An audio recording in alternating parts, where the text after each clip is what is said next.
اللهم صل على محمد وآل محمد. أعوذ بالله من الشيطان الرجيم. بسم الله الرحمن الرحيم. كل الطعام كان حلا لبني إسرائيل إلا ما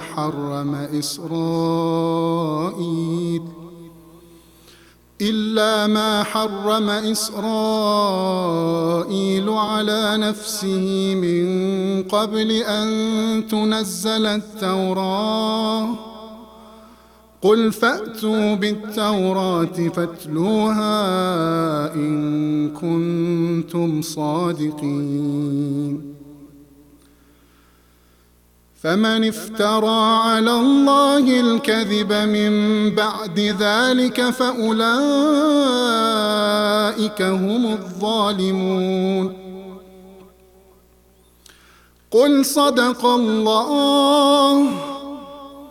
فاتبعوا ملة إبراهيم حنيفا وما كان من المشركين.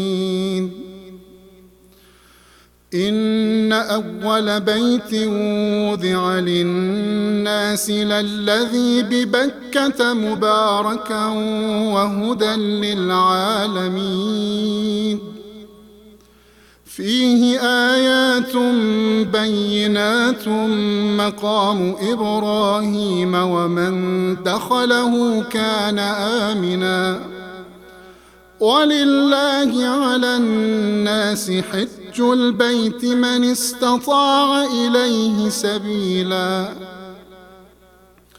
ومن كفر فإن الله غني عن العالمين. قل يا أهل الكتاب لم تكفرون بآيات الله والله شهيد على ما تعملون.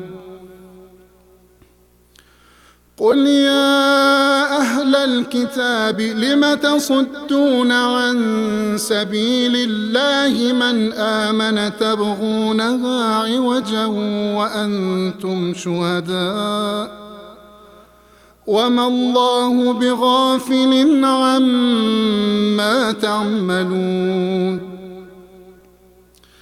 يا أيها الذين آمنوا إن تطيعوا فريقا من الذين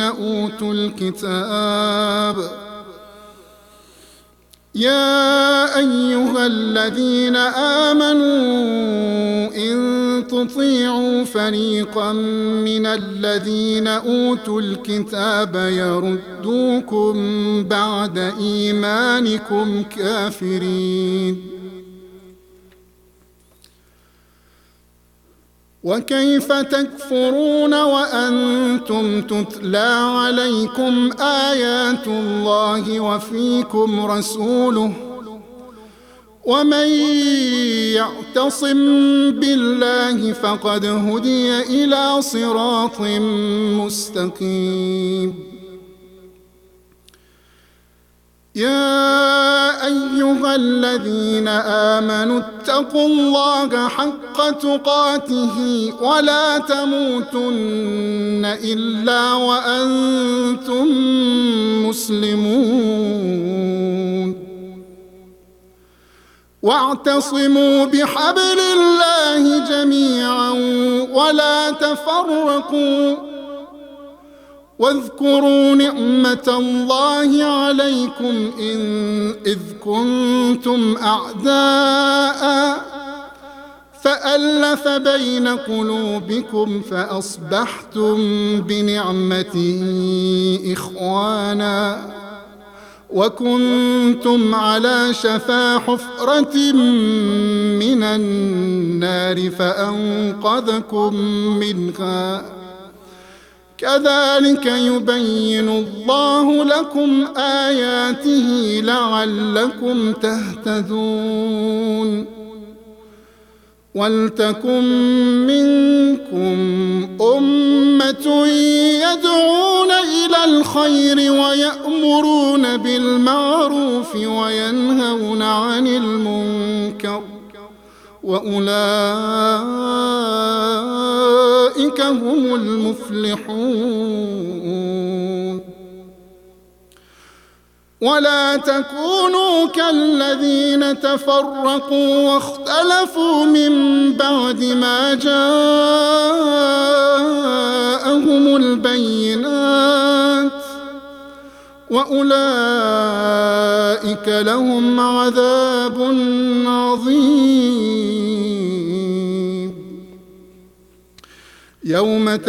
يوم تبيض وجوه وتسود وجوه، فأما الذين اسودت وجوههم أكفرتم بعد إيمانكم فذوقوا العذاب بما كنتم تكفرون.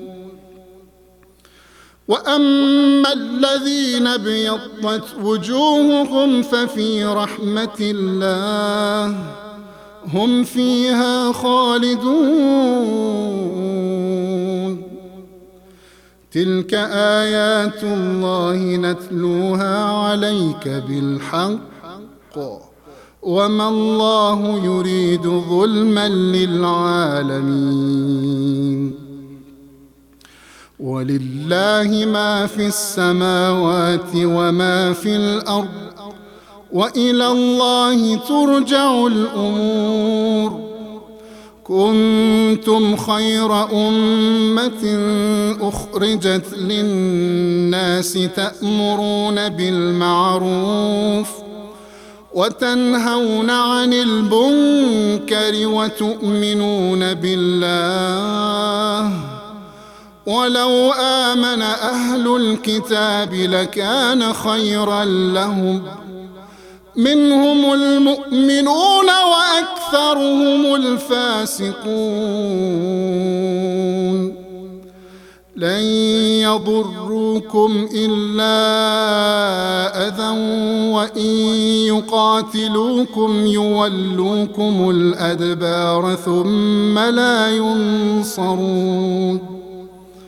ضربت عليهم الذلة أينما ثقفوا إلا بحبل من الله وحبل من الناس وباءوا بغضب من الله وضربت عليهم المسكنة ذلك بأنهم كانوا يكفرون بآيات الله ويقتلون الأنبياء بغير الحق ذلك بما عصوا وكانوا يعتدون. ليسوا سواء من أهل الكتاب أمة قائمة يتلون آيات الله آناء الليل وهم يسجدون. يؤمنون بالله واليوم الآخر ويأمرون بالمعروف وينهون عن المنكر ويسارعون في الخيرات وأولئك من الصالحين. وما يفعلوا من خير فلن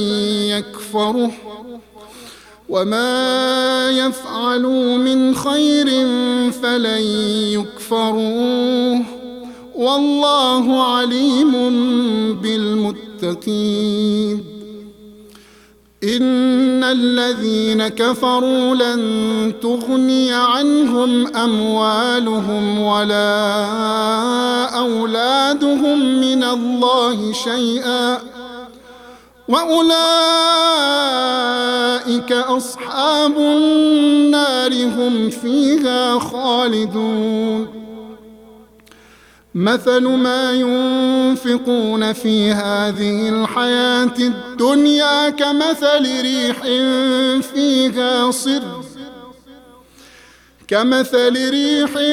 فيها صر أصابت حرث قوم ظلموا أنفسهم فأهلكت وما ظلمهم الله ولكن أنفسهم يظلمون. يا أيها الذين آمنوا لا تتخذوا بطانة من دونكم لا يألونكم خبالا ودوا ما عنتم قد بدت البغضاء من أفواههم وما تخفي صدورهم أكبر قد بينا لكم الآيات إن كنتم تعقلون.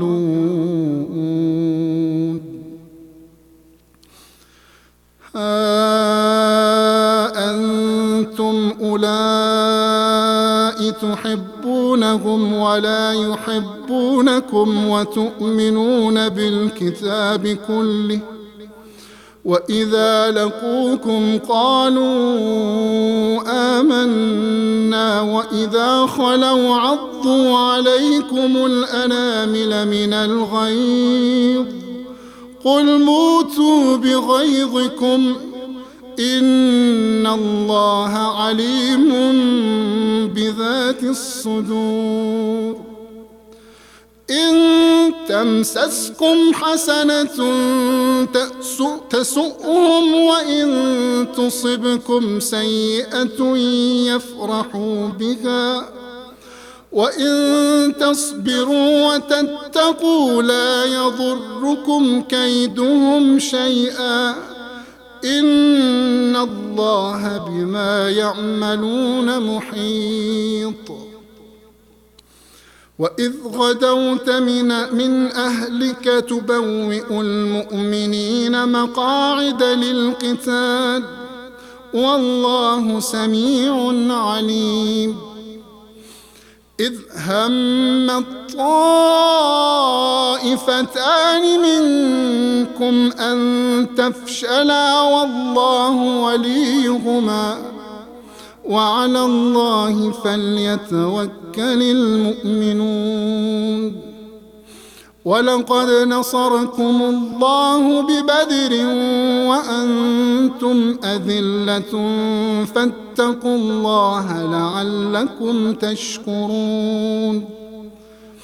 إذ تقول للمؤمنين ألن يكفيكم أن يمدكم ربكم ب3,000 من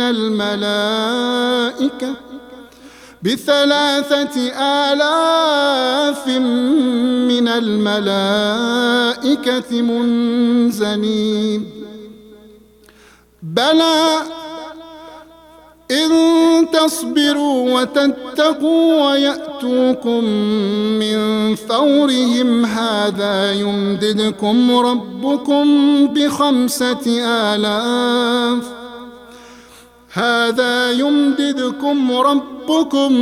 ب5,000 من الملائكة مسومين. وما جعله الله إلا بشرى لكم ولتطمئن قلوبكم به وما النصر إلا من عند الله العزيز الحكيم. ليقطع طرفا من الذين كفروا أو يكبتهم فينقلبوا خائبين. ليس لك من الأمر شيء أو يتوب عليهم أو يعذبهم فإنهم ظالمون. ولله ما في السماوات وما في الأرض يغفر يغفر لمن يشاء ويعذب من يشاء والله غفور رحيم. يا أيها الذين آمنوا لا تأكلوا الربا أضعافا مضاعفة واتقوا الله لعلكم تفلحون. واتقوا النار التي أعدت للكافرين وأطيعوا الله والرسول لعلكم ترحمون. وسارعوا إلى مغفرة من ربكم وجنة عرضها السماوات والأرض أعدت للمتقين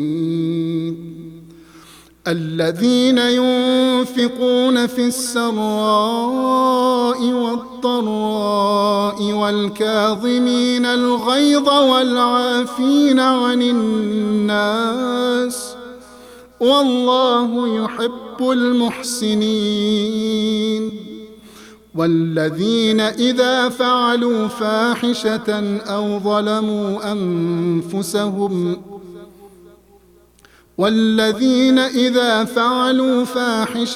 أو ظلموا أنفسهم ذكروا الله فاستغفروا لذنوبهم ومن يغفر الذنوب إلا الله ولم يصروا على ما فعلوا وهم يعلمون. أولئك جزاؤهم مغفرة من ربهم وجنات تجري من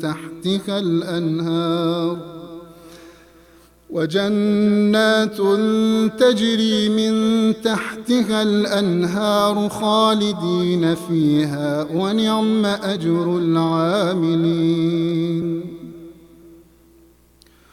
قد خلت من قبلكم سنن فسيروا في الأرض فانظروا كيف كان عاقبة المكذبين.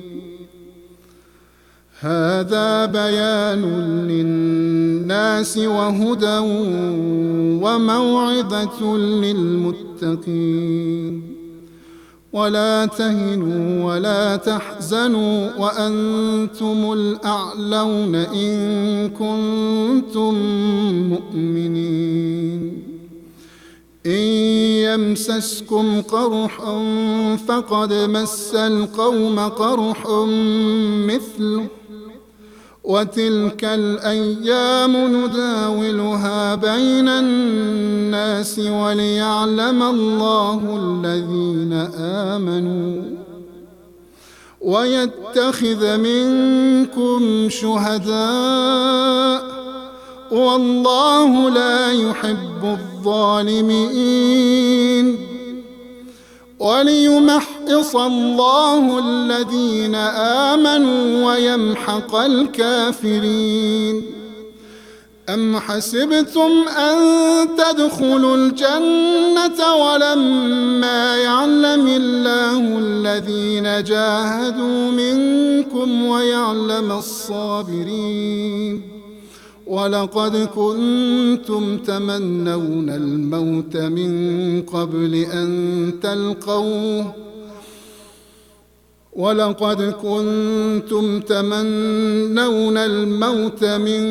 قبل أن تلقوه فقد رأيتموه وأنتم تنظرون. وما محمد إلا رسول قد خلت من قبله الرسل أفإن مات أو قتل انقلبتم على أعقابكم ومن ينقلب على عقبيه ولن يضر الله شيئا وسيجزي الله الشاكرين. وما كان لنفس أن تموت إلا بإذن الله كتابا مؤجلا ومن يرد ثواب الدنيا نؤتيه منها ومن يرد ثواب الآخرة نؤته منها وسنجزي الشاكرين وكأين من نبي قاتل معه ربيون كثير فما وهنوا لما أصابهم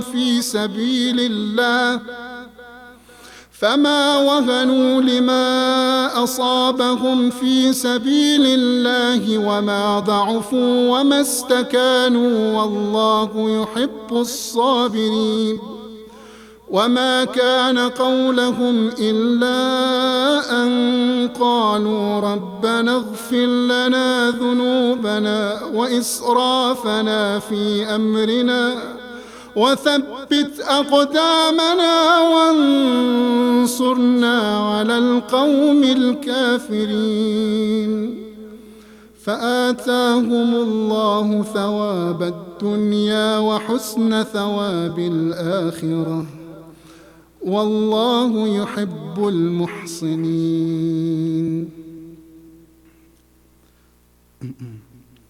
يا أيها الذين آمنوا إن تطيعوا الذين كفروا يردوكم على أعقابكم فتنقلبوا خاسرين بل الله مولاكم وهو خير الناصرين.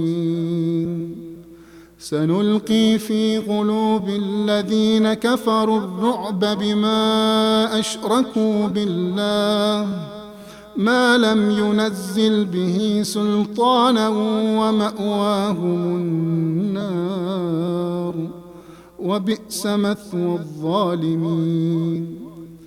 ولقد صدقكم الله وعده إذ تحسونهم بإذنه حتى إذا فشلتم وتنازعتم في الأمر وعصيتم من بعد ما أراكم ما تحبون منكم من يريد الدنيا ومنكم من يريد الآخرة ثم صرفكم عنهم ليبتليكم ولقد عفا عنكم والله ذو فضل على المؤمنين.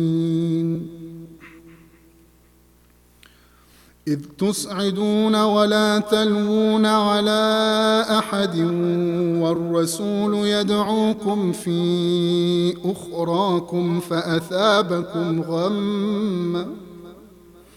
فأثابكم غما بغم لكي لا تحزنوا على ما فاتكم ولا ما أصابكم والله خبير بما تعملون.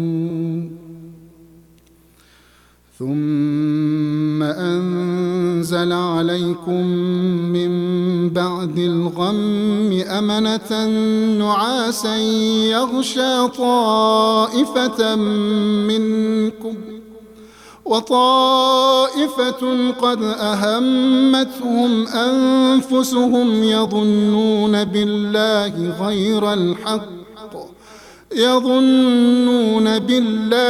غير الحق ظن الجاهلية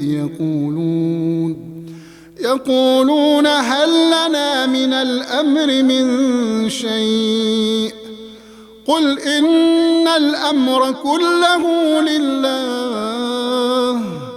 يخفون في أنفسهم ما لا يبدون لك يقولون لو كان لنا من الأمر شيء ما قتلنا هاهنا قل لو كنتم في بيوتكم لبرز الذين كتب عليهم القتل إلى مضاجعهم وليبتلي الله ما في صدوركم وليمحص ما في قلوبكم، والله عليم بذات الصدور.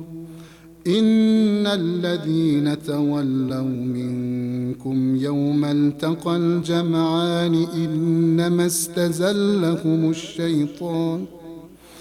إنما استزلهم الشيطان ببعض ما كسبوا ولقد عفى الله عنهم إن الله غفور حليم.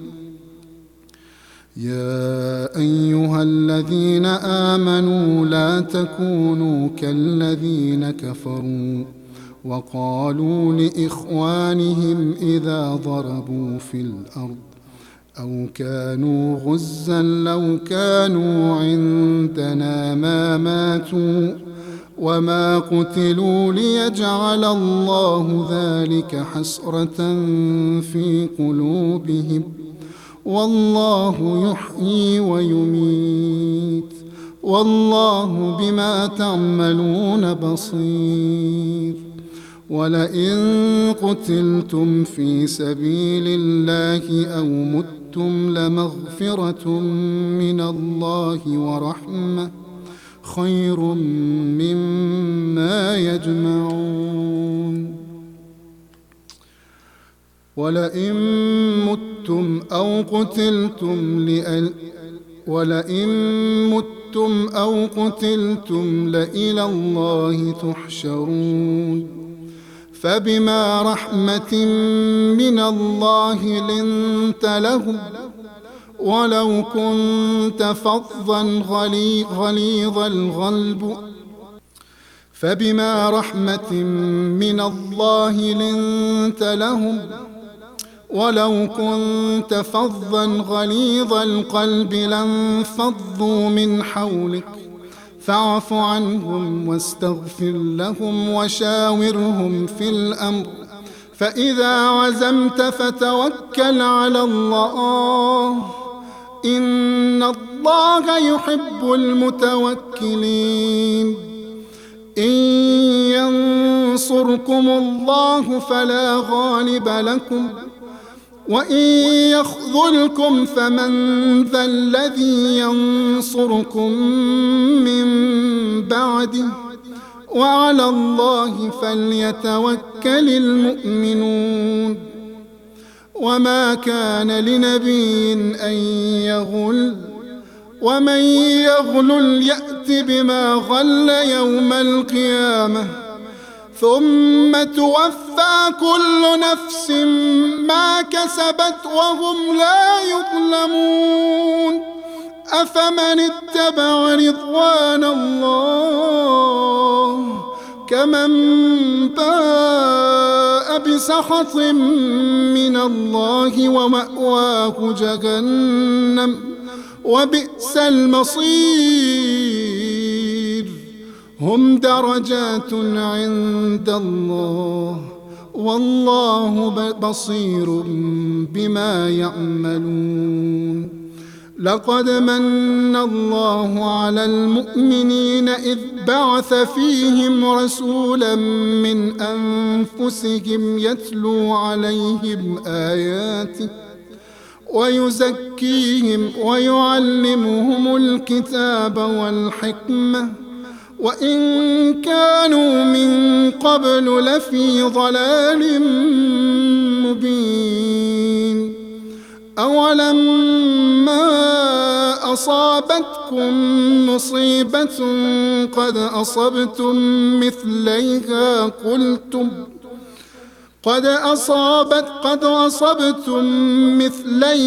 قلتم أنى هذا قل هو من عند أنفسكم إن الله على كل شيء قدير.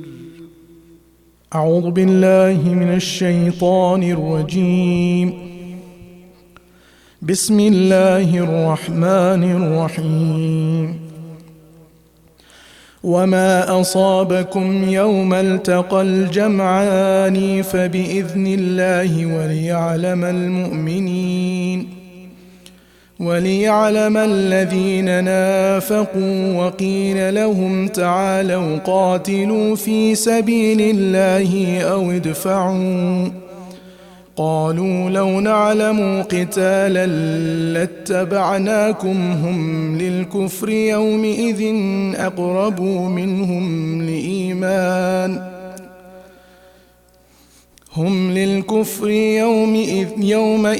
أقربوا منهم للإيمان يقولون بأفواههم ما ليس في قلوبهم والله أعلم بما يكتمون الذين قالوا لإخوانهم وقعدوا لو أطاعونا ما قتلوا قل فادرءوا عن أنفسكم الموت إن كنتم صادقين ولا تحسبن الذين قتلوا في سبيل الله أمواتا بل أحياء عند ربهم يرزقون فرحين بما آتاهم الله من فضله ويستبشرون بالذين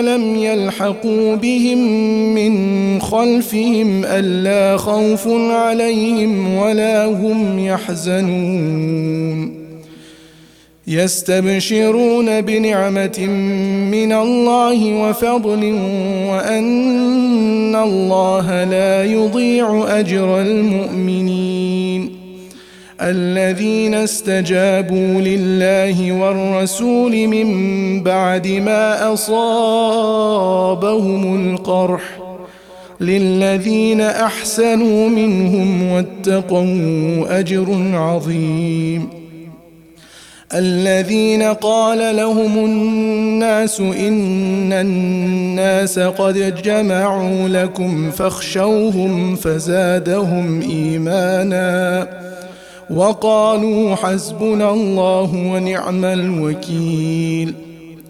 فانقلبوا بنعمة من الله وفضل لم يمسسهم سوء واتبعوا رضوان الله والله ذو فضل عظيم إنما ذلكم الشيطان يخوف أولياءه فلا تخافوهم وخافون إن كنتم مؤمنين ولا يحزنك الذين يسارعون في الكفر إنهم لن يضروا الله شيئا يريد الله ألا يجعل لهم حظا في الآخرة ولهم عذاب عظيم إن الذين اشتروا الكفر بالإيمان لن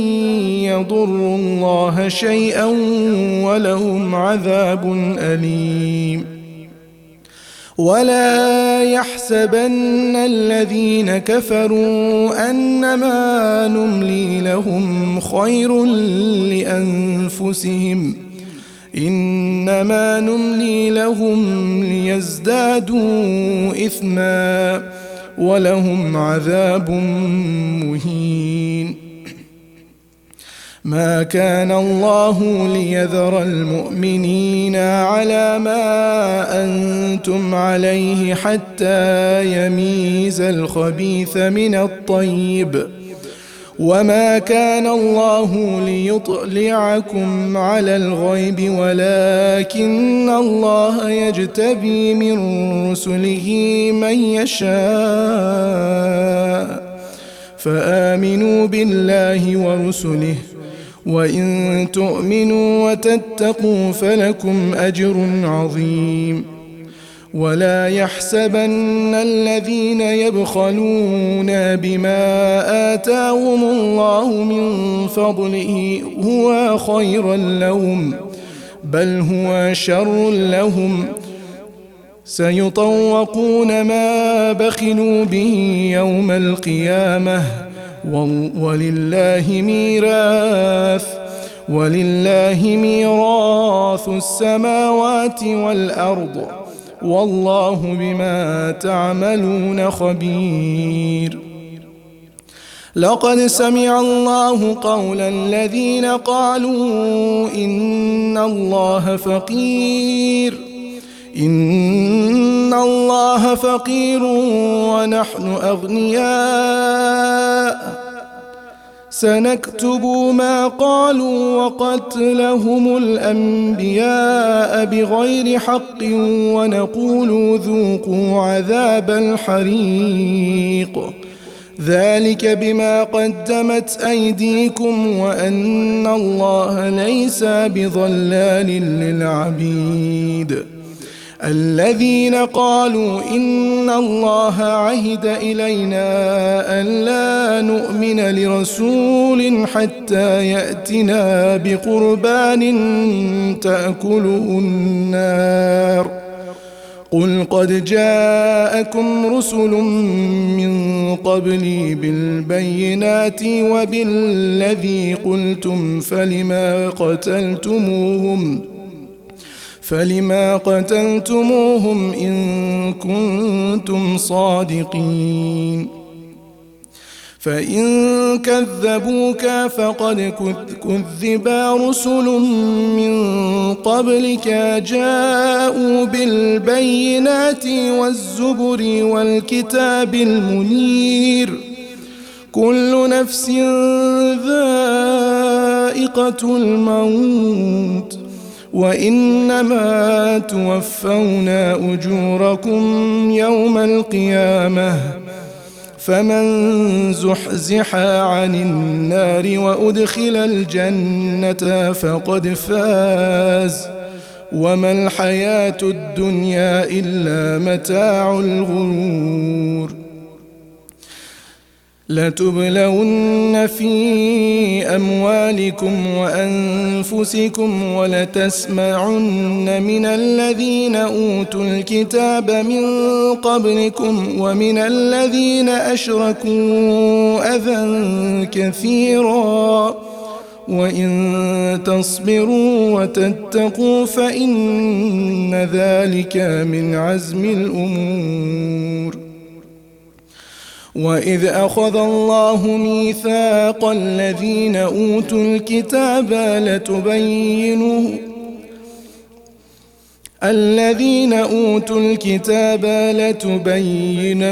لتبيننه للناس ولا تكتمونه فنبذوه وراء ظهورهم واشتروا به ثمنا قليلا فبئس ما يشترون.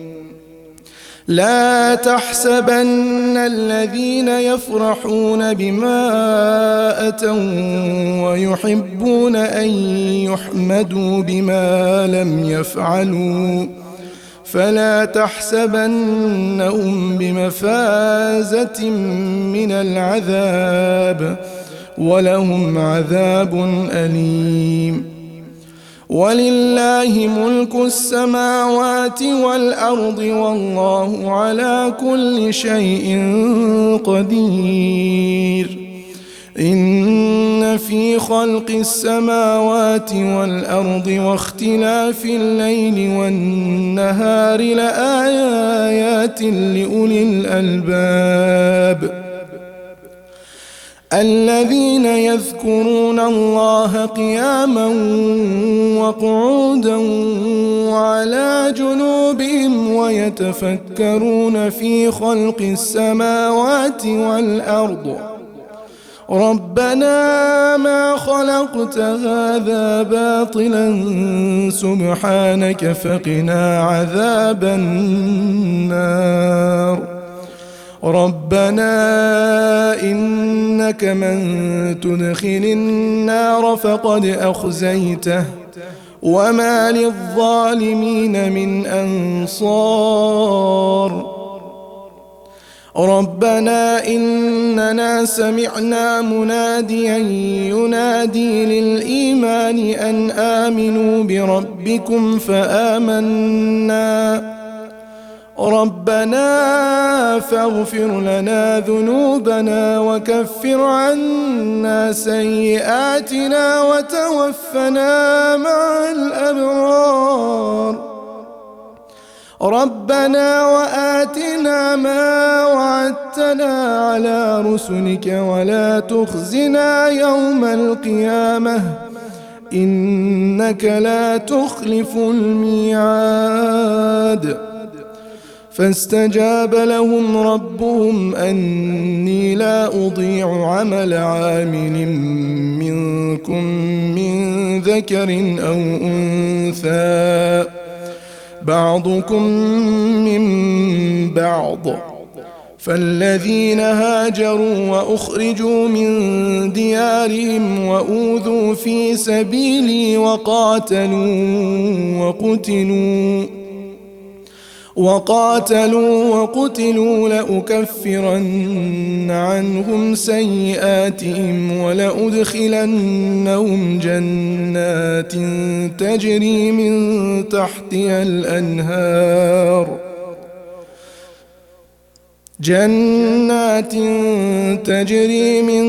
تحتها الأنهار ثوابا من عند الله والله عنده حسن الثواب لا يغرنك تقلب الذين كفروا في البلاد متاع قليل ثم مأواهم جهنم وبئس المهاد لكن الذين اتقوا ربهم لهم جنات تجري من تحتها الأنهار خالدين فيها نزلا من عند الله وما عند الله خير للأبرار وإن من أهل الكتاب لمن يؤمن بالله وما أنزل إليكم وما أنزل إليهم خاشعين لله لا يشترون بآيات الله ثمنا قليلا أولئك لهم أجرهم عند ربهم إن الله سريع الحساب يا أيها الذين آمنوا اصبروا وصابروا ورابطوا واتقوا الله لعلكم تفلحون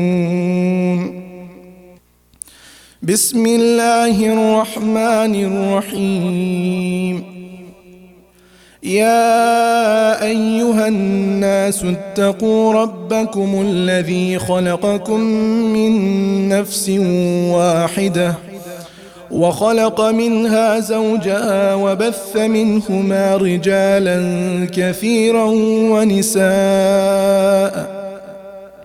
واتقوا الله الذي تساءلون به والأرحام إن الله كان عليكم رقيبا وآتوا اليتامى أموالهم ولا تتبدلوا الخبيث بالطيب ولا تأكلوا أموالهم إلى أموالكم إنه كان حوبا كبيرا وإن خفتم ألا تقسطوا في اليتامى فانكحوا ما طاب لكم من النساء مثنى وثلاث ورباع فإن خفتم ألا تعدلوا فواحدة أو ما ملكت أيمانكم ذلك أدنى ألا تعولوا وآتوا النساء النساء صدقاتهن نحلة فإن طبن لكم عن شيء منه نفسا فكلوه هنيئا مريئا ولا تؤتوا السفهاء أموالكم التي جعل الله لكم قياما وارزقوهم فيها واكسوهم وقولوا لهم قولا معروفا وابتغوا اليتامى حتى إذا بلغوا النكاح فإن آنستم منهم رشدا فادعوا إليهم أموالهم ولا تأكلوها إسرافا وبدارا أن يكبروا ومن كان غنيا فليستعفف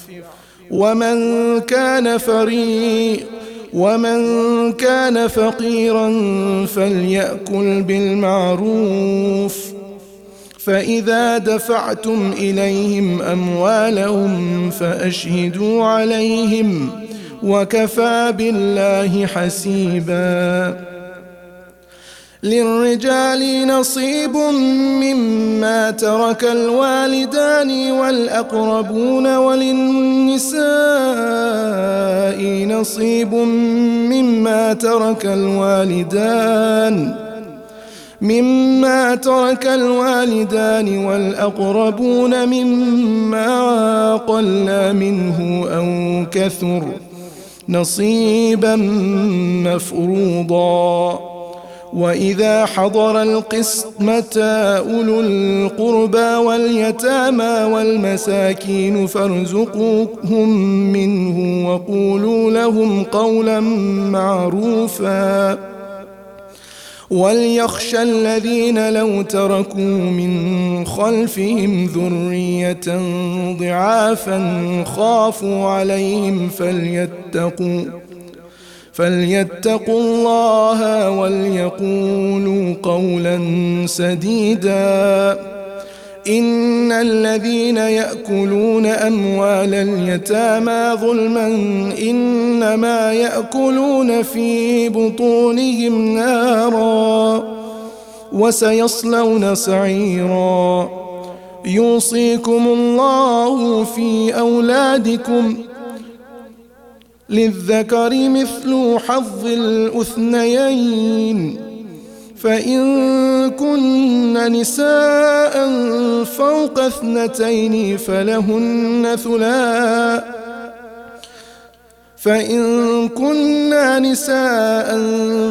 اثنتين فلهن ثلثا ما ترك وإن كانت واحدة فلها النصف ولأبويه لكل واحد منهما السدس مما ترك إن كان له ولد فإن لم يكن له ولد وورثه أبواه فلأمه الثلث فإن كان له إخوة فلأمه السدس من بعد وصية يوصي بها أو دين آباؤكم وأبناؤكم لا تدرون أيهم أقرب لكم نفعا فريضة من الله إن الله كان عليما حكيما ولكم نصف ما ترك أزواجكم إن لم يكن لهن ولد فإن كان لهن ولد فلكم الربع مما تركن من بعد وصية يوصينا بها أو دين ولهن الربع مما تركتم إن لم يكن لكم ولد فإن كان لكم ولد فلهن الثمن مما تركتم من بعد وصية توصون بها أو دين. وإن كان رجل يورث كلالة أو امرأة وله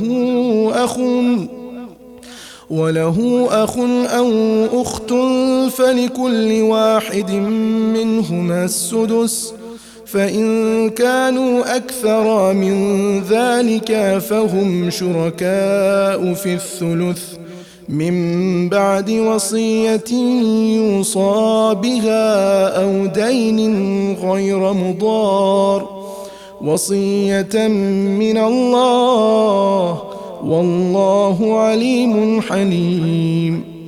تلك حدود الله، ومن يطع الله ورسوله يدخله جنات تجري من تحتها الأنهار خالدين فيها، وذلك الفوز العظيم. ومن يعص الله ورسوله ويتعدى حدوده يدخله نارا خالدا فيها وله عذاب مهين. واللاتي يأتين الفاحشة من نسائكم فاستشهدوا عليهن 4 منكم، فإن شهدوا فأمسكوهن في البيوت حتى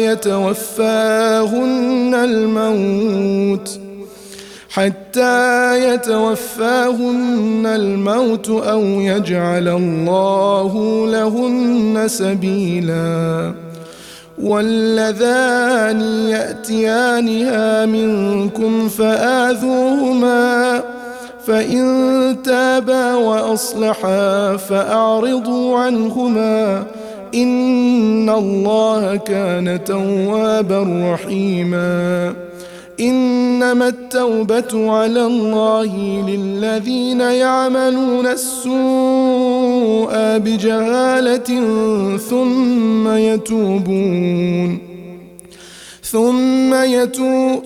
ثم يتوبون من قريب فأولئك يتوب الله عليهم، وكان الله عليما حكيما. وليست التوبة للذين يعملون السيئات حتى إذا حضر أحدهم الموت قال إني تبت الآن، ولا الذين يتومون ولهم كفار أولئك أعتدنا لهم عذابا أليما. يا أيها الذين آمنوا لا يحل لكم أن ترثوا النساء كرها ولا تعضلوهن لتذهبوا ببعض ما آتيتموهن إلا أن يأتين بفاحشة مبينة وعاشروهن بالمعروف، فإن كرهتموهن فعسى أن تكرهوا شيئا ويجعل الله فيه خيرا كثيرا. وإن أردتم استبدال زوج مكان زوج وآتيتم إحداهن قنطارا فلا تأخذوا منه شيئا، أتأخذونه بهتانا وإثما مبينا. وكيف تأخذونه وقد أفضى بعضكم إلى بعض وأخذن منكم ميثاقا غليظا ولا تنكحوا ما نكح آباؤكم من النساء إلا ما قد سلف إنه كان فاحشة ومقتا وساء سبيلا. حرمت عليكم أمهاتكم وبناتكم وأخواتكم وعماتكم وخالاتكم وبنات الأخ وبنات الأخت وأمهاتكم اللاتي أرضعنكم وأخواتكم من الرضاعة وأمهات نسائكم وربائبكم اللاتي في حجوركم من نسائكم اللاتي دخلتم بهن فإن لم تكونوا دخلتم بهن فلا جناح عليكم وحلائل أبنائكم الذين من أصلابكم وأن تجمعوا بين الأختين إلا ما قد سلف إن الله كان غفورا رحيما. صدق الله العلي العظيم.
أعوذ بالله من الشيطان الرجيم. بسم الله الرحمن الرحيم. اللهم صل على محمد وآل محمد. اللهم إني أفتتح الثناء بحمدك وأنت مسدد للصواب بمنك وأيقنت أنك أنت أرحم الراحمين في موضع العفو والرحمة وأشد المعاقبين في موضع النكال والنقمة وأعظم المتجبرين في موضع الكبرياء والعظمة. اللهم أذنت لي في دعائك ومسألتك فاسمع يا سميع مدحتي وأجب يا رحيم دعوتي وأقل يا غفور أثرتي فكم يا إلهي من كربة قد فرجتها وهموم قد كشفتها وعثرة قد أقلتها ورحمة قد نشرتها وحلقة بلاء قد فككتها الحمد لله الذي لم يتخذ صاحبة ولا ولدا ولم يكن له شريك في الملك ولم يكن له ولي من الذل وكبره تكبيرا اللهم صل على محمد وآل محمد وعجل فرجهم الحمد لله بجميع محامده كلها على جميع نعمه كلها الحمد لله الذي لا مضاد له في ملكه ولا منازع له في أمره الحمد لله الذي لا شريك له في خلقه ولا شبيه له في عظمته الحمد لله الفاشي في الخلق أمره وحمده الظاهر بالكرم مجده الباسط بالجود يدا الذي لا ينقص خزائنه ولا تزيده كثرة العطاء إلا جودا وكرما إنه هو العزيز الوهاب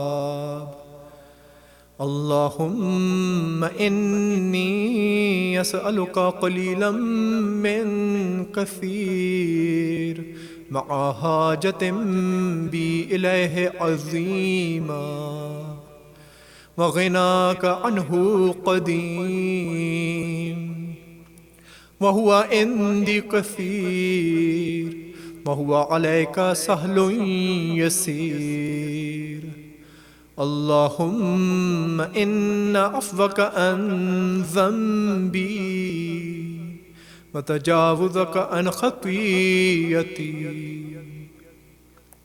وصفك عن ظلمي وسترك على قبيح عملي وحلمك عن كثير جرمي عندما كان من خطائي وعمدي أطمعني في أن أسألك ما لا أستوجبه منك الذي رزقتني من رحمتك وعريتني من قدرتك وعرفتني من إجابتك فصرت عدوك آمنا وأسألك مستانسا لا خائفا ولا وجلا مدلا عليك فيما قصدت فيه إليك فإن أبطأ عني أتبت بجهلي عليك ولعل الذي أبطأ عني هو خير لي لعلمك بعاقبة الأمور فلم أرى مولا كريما أصبر على عبد اللئيم منك عليه يا رب إنك تدعوني فأولي عنك وتتحبب إلي فأتبغض إليك وتتودد إلي فلا أقبل منك كأن ليتطول عليك فلم يمنعك ذلك من الرحمة لي والإحسان إليه وتفضل علي بجودك وكرمك فارحم عبدك الجاهل وجد عليه بفضل إحسانك إنك جواد كريم. الحمد لله مالك الملك مجري الفلك مسخر الرياح فالق الإصباح ديان الدين رب العالمين.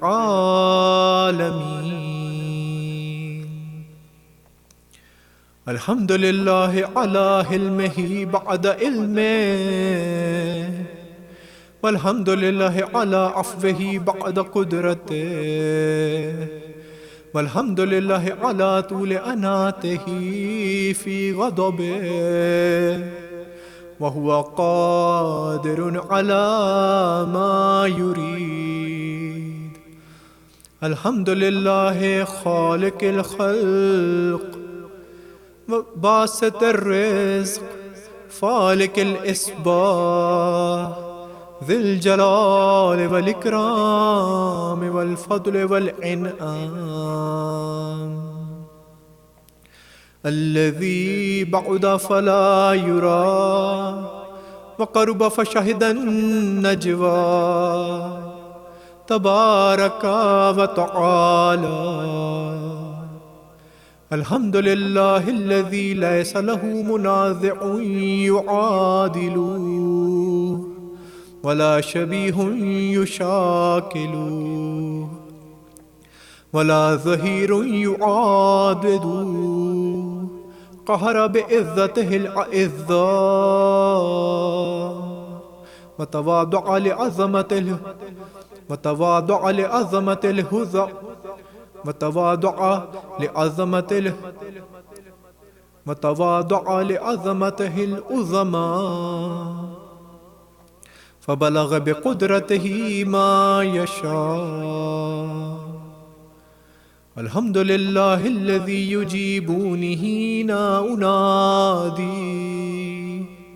ويستر علي كل عورة وأنا أصفي ويعظم النعمة علي فلا أجازي.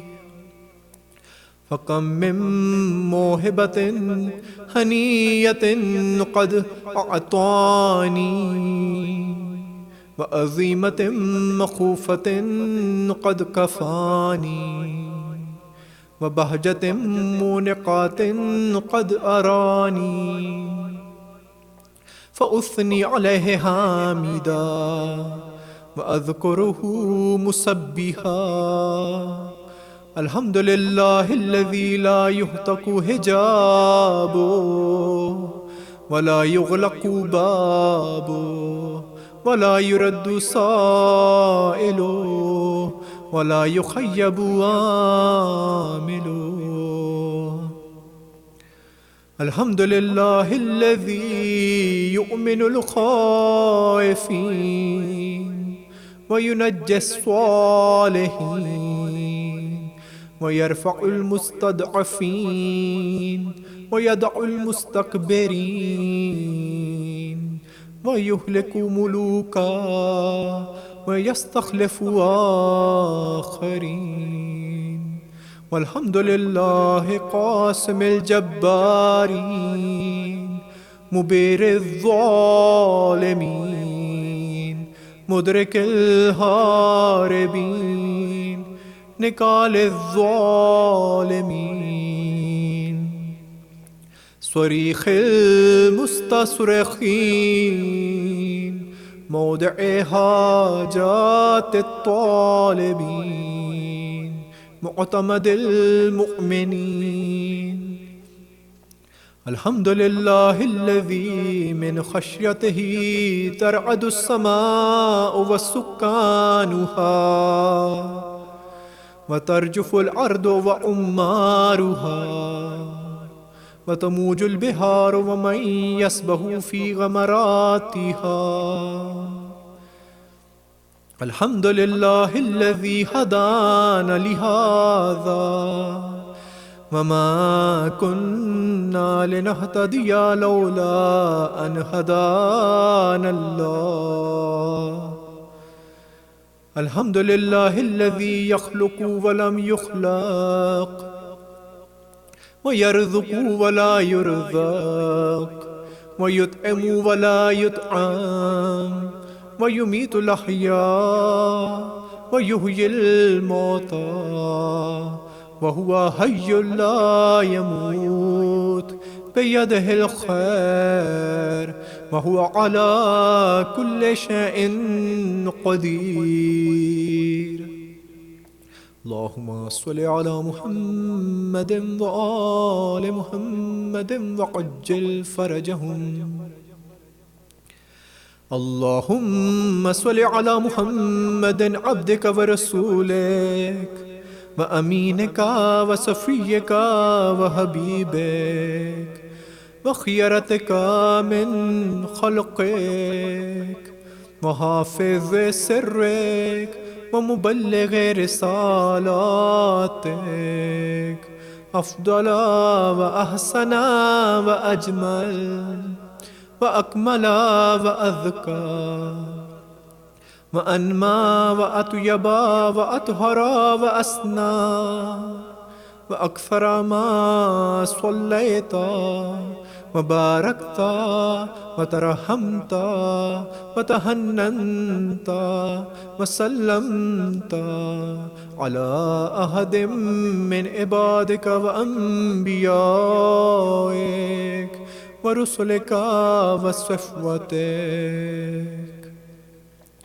وأهل الكرامة عليك من خلقك اللهم صل على علي أمير المؤمنين ووصي رسول رب العالمين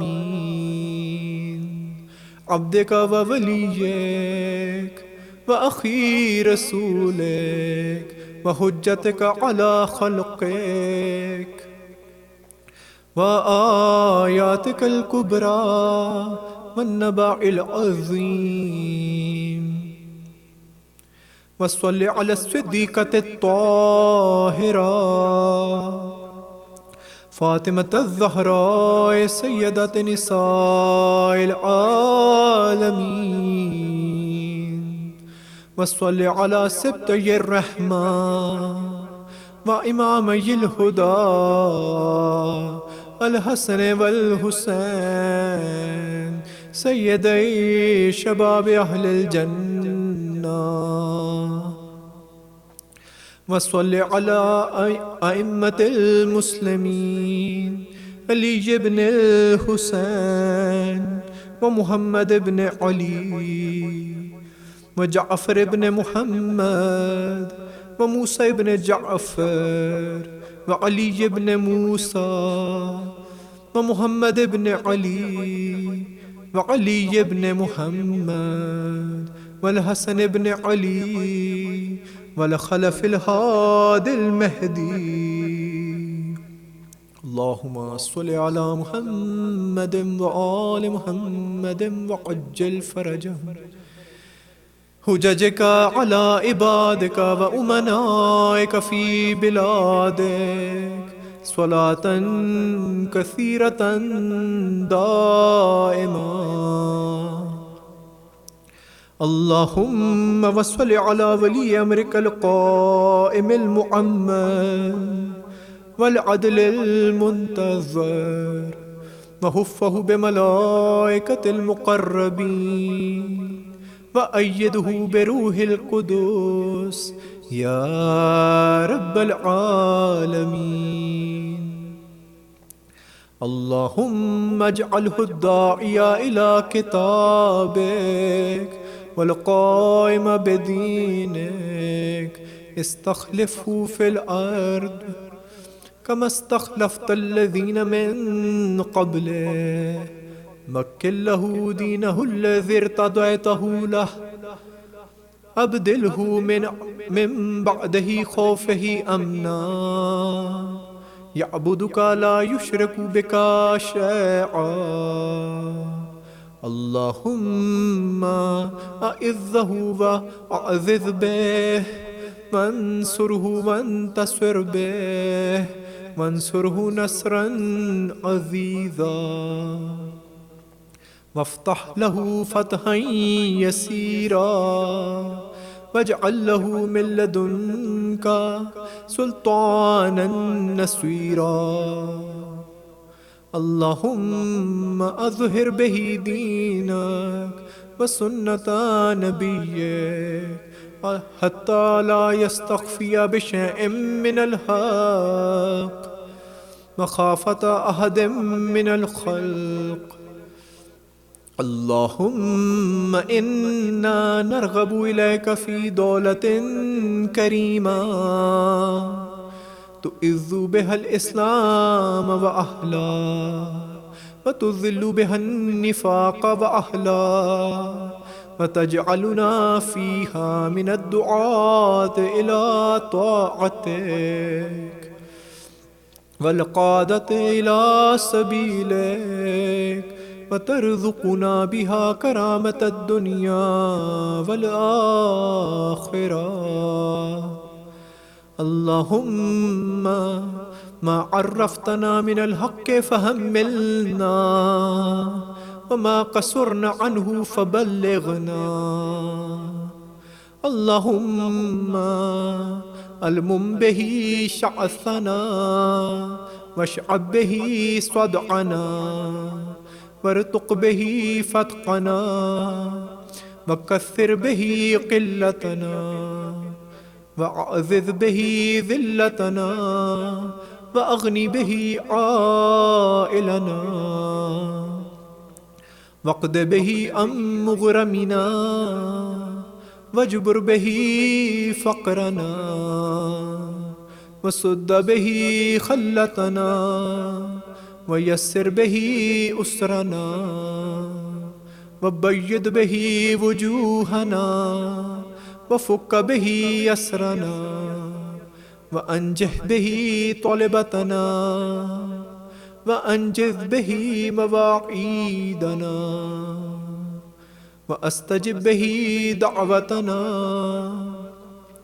वअअतिना बिही सुअलना वबल्लिग़ना बिही मिनद दुनिया वल आख़िरति आमालना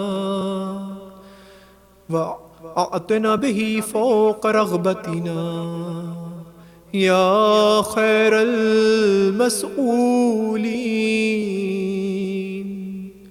व औसअल मुअतीन इश्फ़ी बिही सुदूरना व अज़हिब बिही ग़ैज़ क़ुलूबिना वहदिना बिही लिमा इख़्तुलिफ़ा फ़ीहि मिनल हक़्क़ि बिइज़निक इन्नका तहदी मन तशा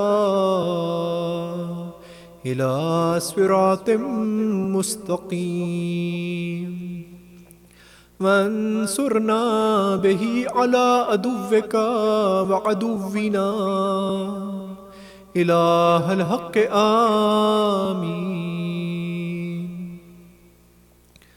अल्लाहुम्मा इन्ना नश्कु इलैका फ़क़दा नबिय्यिना स्वलवातुका अलैहि वालिहि व ग़ैबता वलिय्यिना व कसरता अदुव्विना व क़िल्लता अददिना व शिद्दतल फ़ितनी बिना व तज़ाहुर ज़मान अलैना फ़स्वल्लि अला मुहम्मदिन व आलिहि وإن على ذلك بفتح منك تعجل وبدر تكشف ونصر تؤذ وسلطان حق تظهر ورحمة منك تجللناها وعافية منك تلبسناها برحمتك يا أرحم الراحمين. اللهم صل على محمد وآل محمد وعجل فرجهم.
Assalamu alaikum everyone. I hope you're all safe and healthy.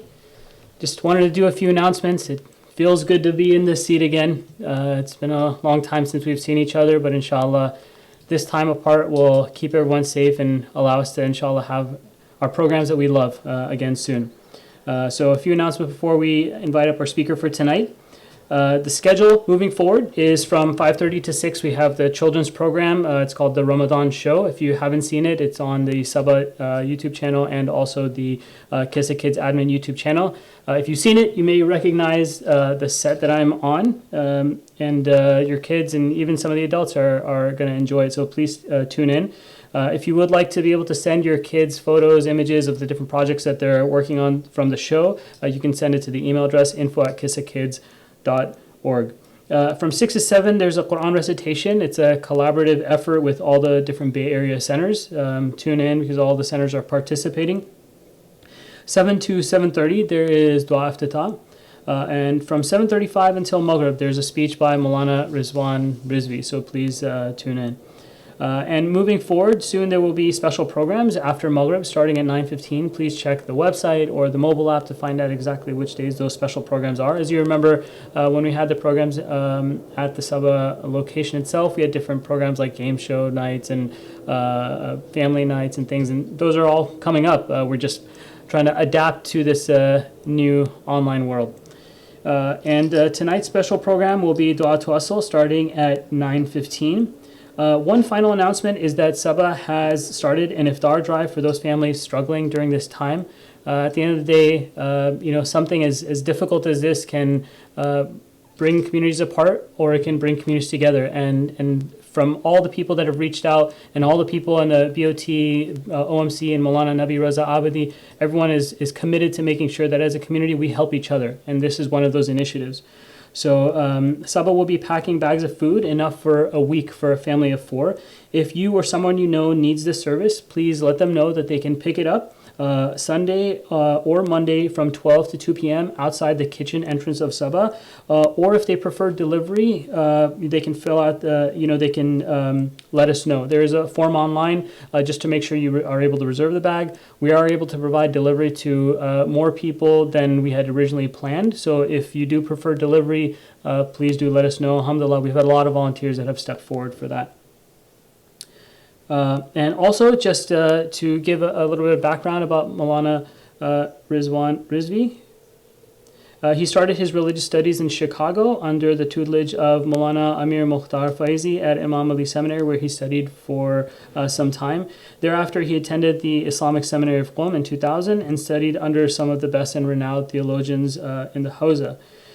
Throughout his 6 years of studies in the Hawza, Moulana obtained 204 credits and obtained a bachelor's in theology and philosophy from Jamiatul Mustafa al-Alamiya. And following his studies in Qom, he continued to improve his fluency in Arabic, and in pursuit of that goal, he traveled to Damascus and enrolled in the advanced Arabic courses at the Damascus University's Arabic Language Institute. So, alhamdulillah, we are very honored to have him here with us tonight, as virtual as it is. We appreciate everyone tuning in. So please, inshallah, let's move forward and invite Moulana up.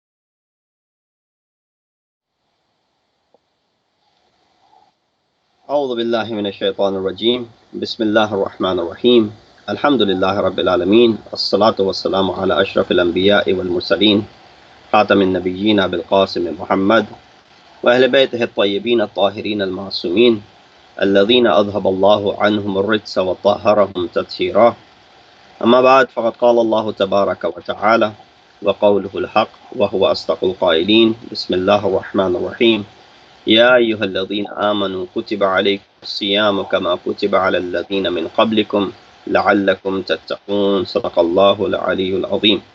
Assalamu alaikum wa rahmatullahi wa barakatuhu, dear brothers and sisters in Iman. Once again, Allah subhanahu wa ta'ala has given us this blessed opportunity to be in this holy month of Ramadan and to benefit from the favors and the bounties that are counted, especially in these days and these nights. What could be more beneficial that everything, even things which are done involuntarily, are considered to be, blessings in this month of Ramadan. The famous tradition which says, "Nawmukum fihi ibadah, wa anfasukum fihi tasbih," that your sleeping in this month of Ramadan is considered to be a worship.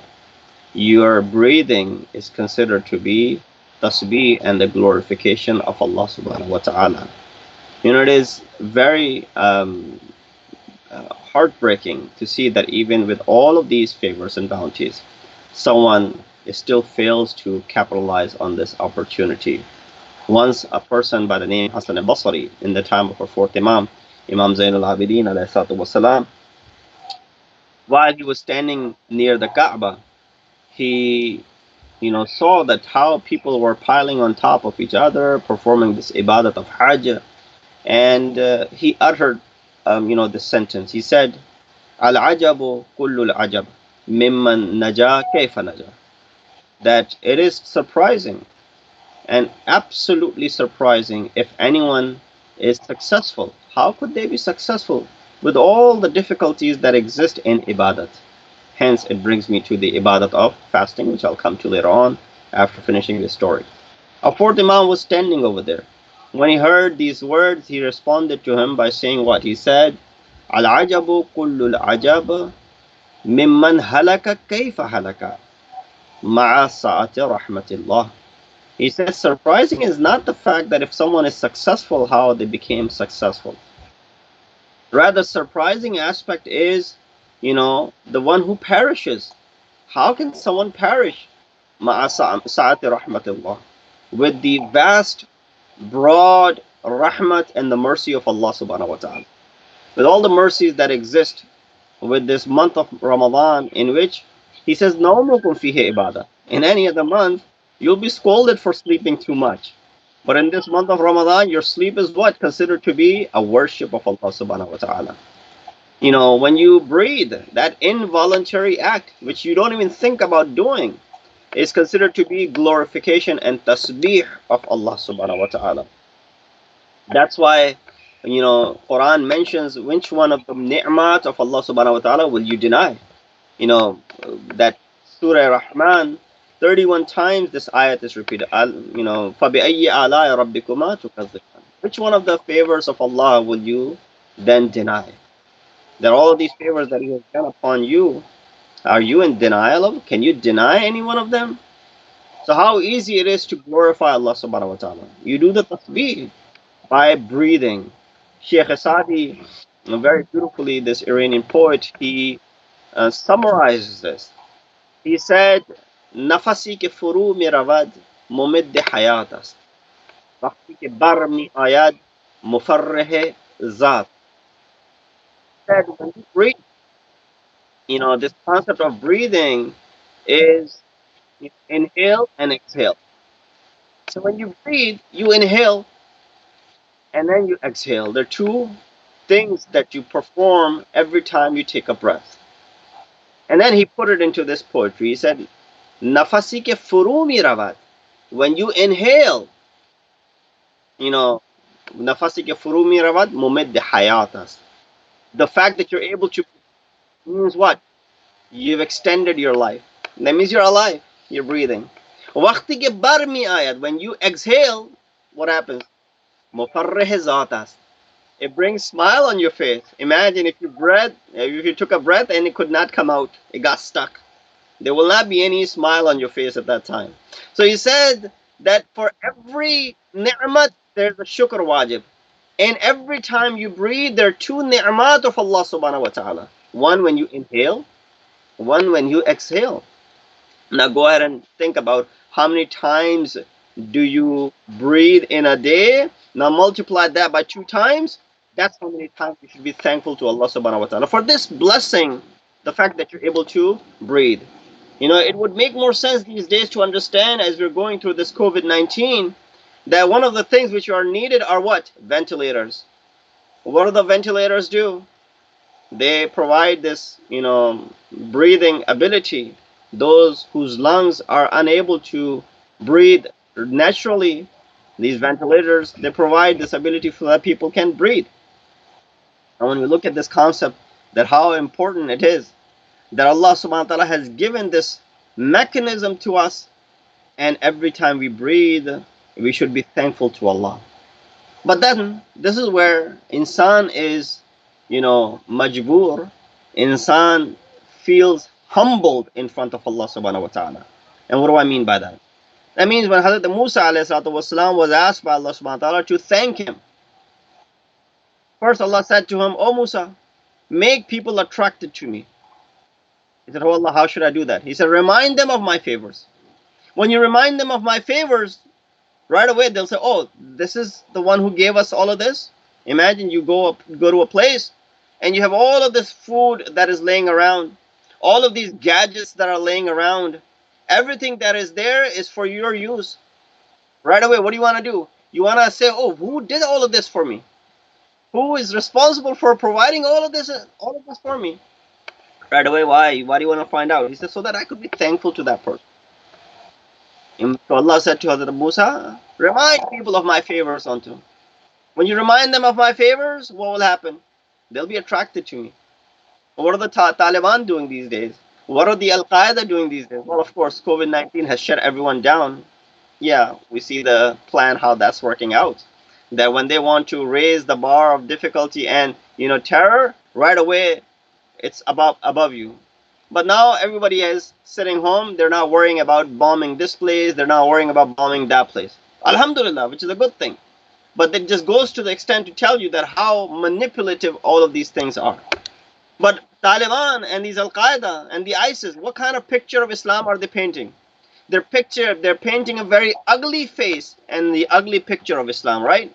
Nobody wants to, people feel fearful of Muslims. You walk around somewhere Alhamdulillah, I just heard in the news that somewhere, I think in New York State, they'll be playing the adhan. Hopefully that's true. We just got this news from somewhere. But imagine the time when you would say Allahu Akbar in the midst of a crowd, how people will react to that. They get scared. That because the word Allahu Akbar is associated with what? Associated when they behead someone, unfortunately. So they did not do anything to attract people to Allah subhanahu wa ta'ala. If anything, they made people go as far away. Allah subhanahu wa ta'ala said to Hazrat Musa what? Make people attract to me. By mentioning what? By mentioning my favors onto them. And this is where we understand the duty of a Nabi is what? The word Nabi, there are two possible roots of it. That either it comes from the word Naba, which means what? News. So Nabi is thus what? He's the one who delivers the news. You have Surah Naba begins Amma yatasa'alun anin naba'il azim alladhina hum fihi mukhtalifun. That what are they asking you about, O Prophet? Amma yatasa'alun anin naba'il azim. They're asking you about that great news. So Prophet, the word Nabi comes from the root Naba, the one who's delivering the news. That's one aspect of it. The second is Nubuv, the one who gives growth, the one who provides nourishment, the one who raises your bar, the one who raises you above others. Both are correct. But the word Nubuv makes more of a sense of a duty of a prophet. He wasn't merely a messenger delivering the news from there to over here. Allah could have used many means for that. Had Allah wanted, He could have directly inculcated that knowledge onto our hearts, inspired us with that knowledge, and we would have had that knowledge in an instant. But He chose to send His messengers. So yes, they were delivering the news from the ghaib, but also Nabi is from Nubu, the one who raises you, gives you rif'at, gives you heights, takes you to different heights. And so what's the proof of that? First of all, when you speak linguistically, they might, explain that from the Arabic grammar. But I'll give you an example. Example is that you hear the story of the Holy Prophet Hazrat Muhammad Mustafa sallallahu alaihi wasallam, that the Holy Prophet, showed many miracles. These kuffar, they asked Prophet to do many things. And although Prophet knew that they will not believe in him, there were many who would just hear the kalam of the Holy Prophet and they'll believe in him. Many who just heard about it believed in him. Uwais al-Qarani never saw the Holy Prophet, but he had firm belief in him. Never got to see him. He was a close companion of Amir al-Mu'mineen, but never got to see the Prophet. He attempted once, but he failed. But he was a close believer. So therefore we see that Prophet had to show miracles. We should not be looking after miracles, that miracle would be shown today so that it increases our faith and our belief. No. But Prophet had to show. For example, they say, "Oh Prophet, ask this tree to move forward." Prophet said to Allah, "Oh Allah, move this tree forward." The tree came forward. He said, "Now ask it to go back." Prophet said, "Okay." Prophet made the tree go back. So the tree went back and retreated. He said, "Make these pebbles on your hand speak." Rasulullah made the pebbles speak. The ayat of Quran is there. You can refer to the ayat of Quran where Rasulullah made these pebbles speak. And when these pebbles are speaking, this is called the miracle of the Prophet, right? No. These pebbles were always speaking. You and I do not hear their tasbih. In min shay'in illa yusabbihu. That there isn't a thing between the heavens and the earth which is not doing the tasbih of Allah subhanahu wa ta'ala. Walakin la tasma'una tasbihahum, or la tafqahuna tasbihahum, sorry. That everything between the heavens and the earth is doing the tasbih of Allah subhanahu wa ta'ala. They're glorifying Allah subhanahu wa ta'ala. وَلَكِنْ لَا تَفْقَهُونَ تَسْبِيحَهُمْ. But you and I cannot comprehend their tasbih. So it means what? We cannot hear them. But Prophet making those pebbles speak and people heard. It wasn't a miracle that Prophet made the pebbles talk. Pebbles were always doing the tasbih. It was the miracle that Prophet was able to raise people to the level where they were able to hear the pebbles. That's the miracle of the Holy Prophet. That's what Nabi is, who gives what? Who raises people in their ranks. So, this tasbih of Allah subhanahu wa ta'ala that you're performing in this holy month of Ramadan, by doing what? By doing nothing, by just breathing. This is a tasbih of Allah subhanahu wa ta'ala. This ayat which I recited for you tonight for this discussion, and inshallah we'll go back to the discussion of last night as well, because I left it incomplete in reference to the Holy Quran.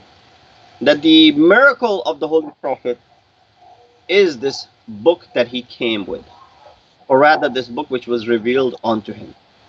Because this book is serving as a miracle and the ultimate miracle of the Holy Prophet. When Allah subhanahu wa ta'ala says in Surah Baqarah, وَإِن كُنتُمْ فِي رَيْبٍ مِّمَّا نَزَّلْنَا عَلَىٰ عَبْدِنَا فَأْتُوا بِسُورَةٍ مِّن مِّثْلِهِ وَادْعُوا شُهَدَاءَكُمْ إِن كُنتُمْ صَادِقِينَ. That if they have any sort of doubt that this book is not revealed from us, then tell them to bring a book like this and to forge all they want to if they are truthful in their claim. If they're truthful in their claim. But we see what? We see the fact that they were not able to do so.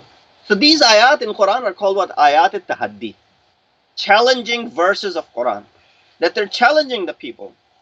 That you should, if you are doubting, because they doubted what? They said, well, this prophet, for 40 years we've known him. He produced this book. But Allah subhanahu wa ta'ala showed them that no, he did not attend any institution. So they always thought that he was illiterate. Unfortunately, some people still believe today that Prophet was illiterate. He did not know how to read or write. Person who has come for, guidance of entire human race does not know how to read and write. Does not make any sense. Yes, it was shown to the kuffar at that time so that they would not raise this argument regarding the Holy Prophet, that he did not know how to read or write. So that they would not say, well, he produced this book for over 40 years and now he's bringing it out. Quran became the miracle of the Holy Prophet. And then when they weren't able to produce a book like this, Allah lowered the challenge. Surah Hud, which is the chapter number 11 of Quran, Allah said what he said, فَأَتُوا بِعَشْرِ سُؤَرٍ مِّن مِثْلِهِ. Bring forth 10 chapters like this. Bring forth 10 forged chapters, muftarayat, like this. And call upon all your helpers. Allah is not stopping you from calling upon anyone that you want to call upon. Call all the helpers that you may have. In kuntum sadiqin, if you are truthful in your claim. Of course, they were not able to bring forth 10 chapters. You see another miracle of Quran? Another miracle of Quran is that Allah subhanahu wa ta'ala said this in the 11th chapter of Quran. Allah subhanahu wa ta'ala said this in the 11th chapter of Quran, that bring forth 10 chapters like this. Bring forth 10 chapters like this in the 11th chapter means that this Quran is still intact the way Allah subhanahu wa ta'ala revealed it and how Prophet of Islam placed it to be. So if we see, the next challenge was what? They couldn't bring 10 chapters. Next challenge was bring forth one chapter like this. Bring forth one hadith. فَأَتُوا بِحَدِيثٍ مِّن مِثْلِهِ. Bring one ayat of the likes of the ayat of Quran. They weren't able to do so. When they weren't able to do so, Allah subhanahu wa ta'ala says, if you were to gather all of the jinn and ins to come together to produce a book like this, you'll never be able to do so. There's no way possible for you to produce a book such as this Quran. So brothers and sisters, don't take this book for granted.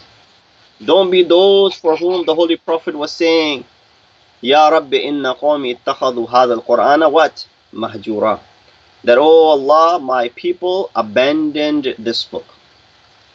This abandonment, I mentioned it last night. And when we were talking about that ayat from Surah Fajr, the last 4 ayat, we were discussing the concept of, nafs mutma'in, and that's where I had left off last night. I want to pick up from there, and inshallah I'll come back to this discussion that I have for tonight. And of course, I'll keep in mind the time when you have to break your fast, so that we end well within our time. That there are ayat in Quran, whenever someone enters into the realm of Islam, first thing that we tell him is to read Quran.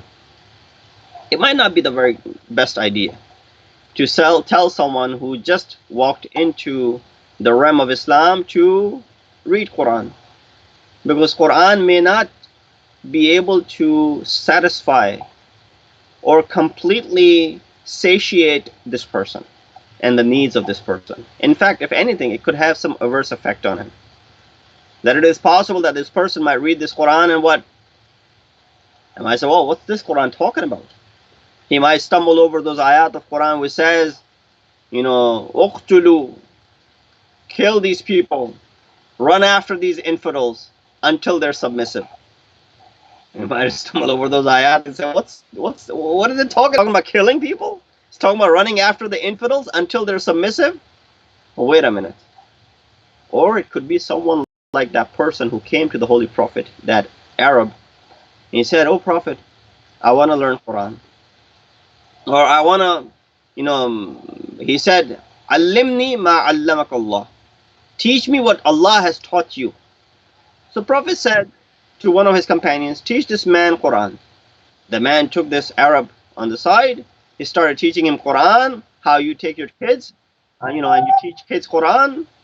And while he was teaching him Quran, he went ahead and recited the surah, Surah Zilzal. فَمَنْ يَعْمَلْ مِثْقَالَ ذَرَّةٍ خَيْرٍ يَرَى وَمَنْ يَعْمَلْ مِثْقَالَ ذَرَّةٍ شَرٍ يَرَى. That an atom worth of good you do, Allah subhanahu wa ta'ala will show you. And any atom worth of evil you do, Allah subhanahu wa ta'ala will show you. When he recited that ayah, what happened? This man, this Arab who had come to learn, he said, Kafani, it is enough for me. I don't need to learn anymore. He got up and he left. This Sahabi was surprised. He came back to the Holy Prophet. He said, Prophet, that man you sent me to teach him Quran, I taught him only one surah. And when we got to these ayat, he got up and he left. He said, that's enough for me.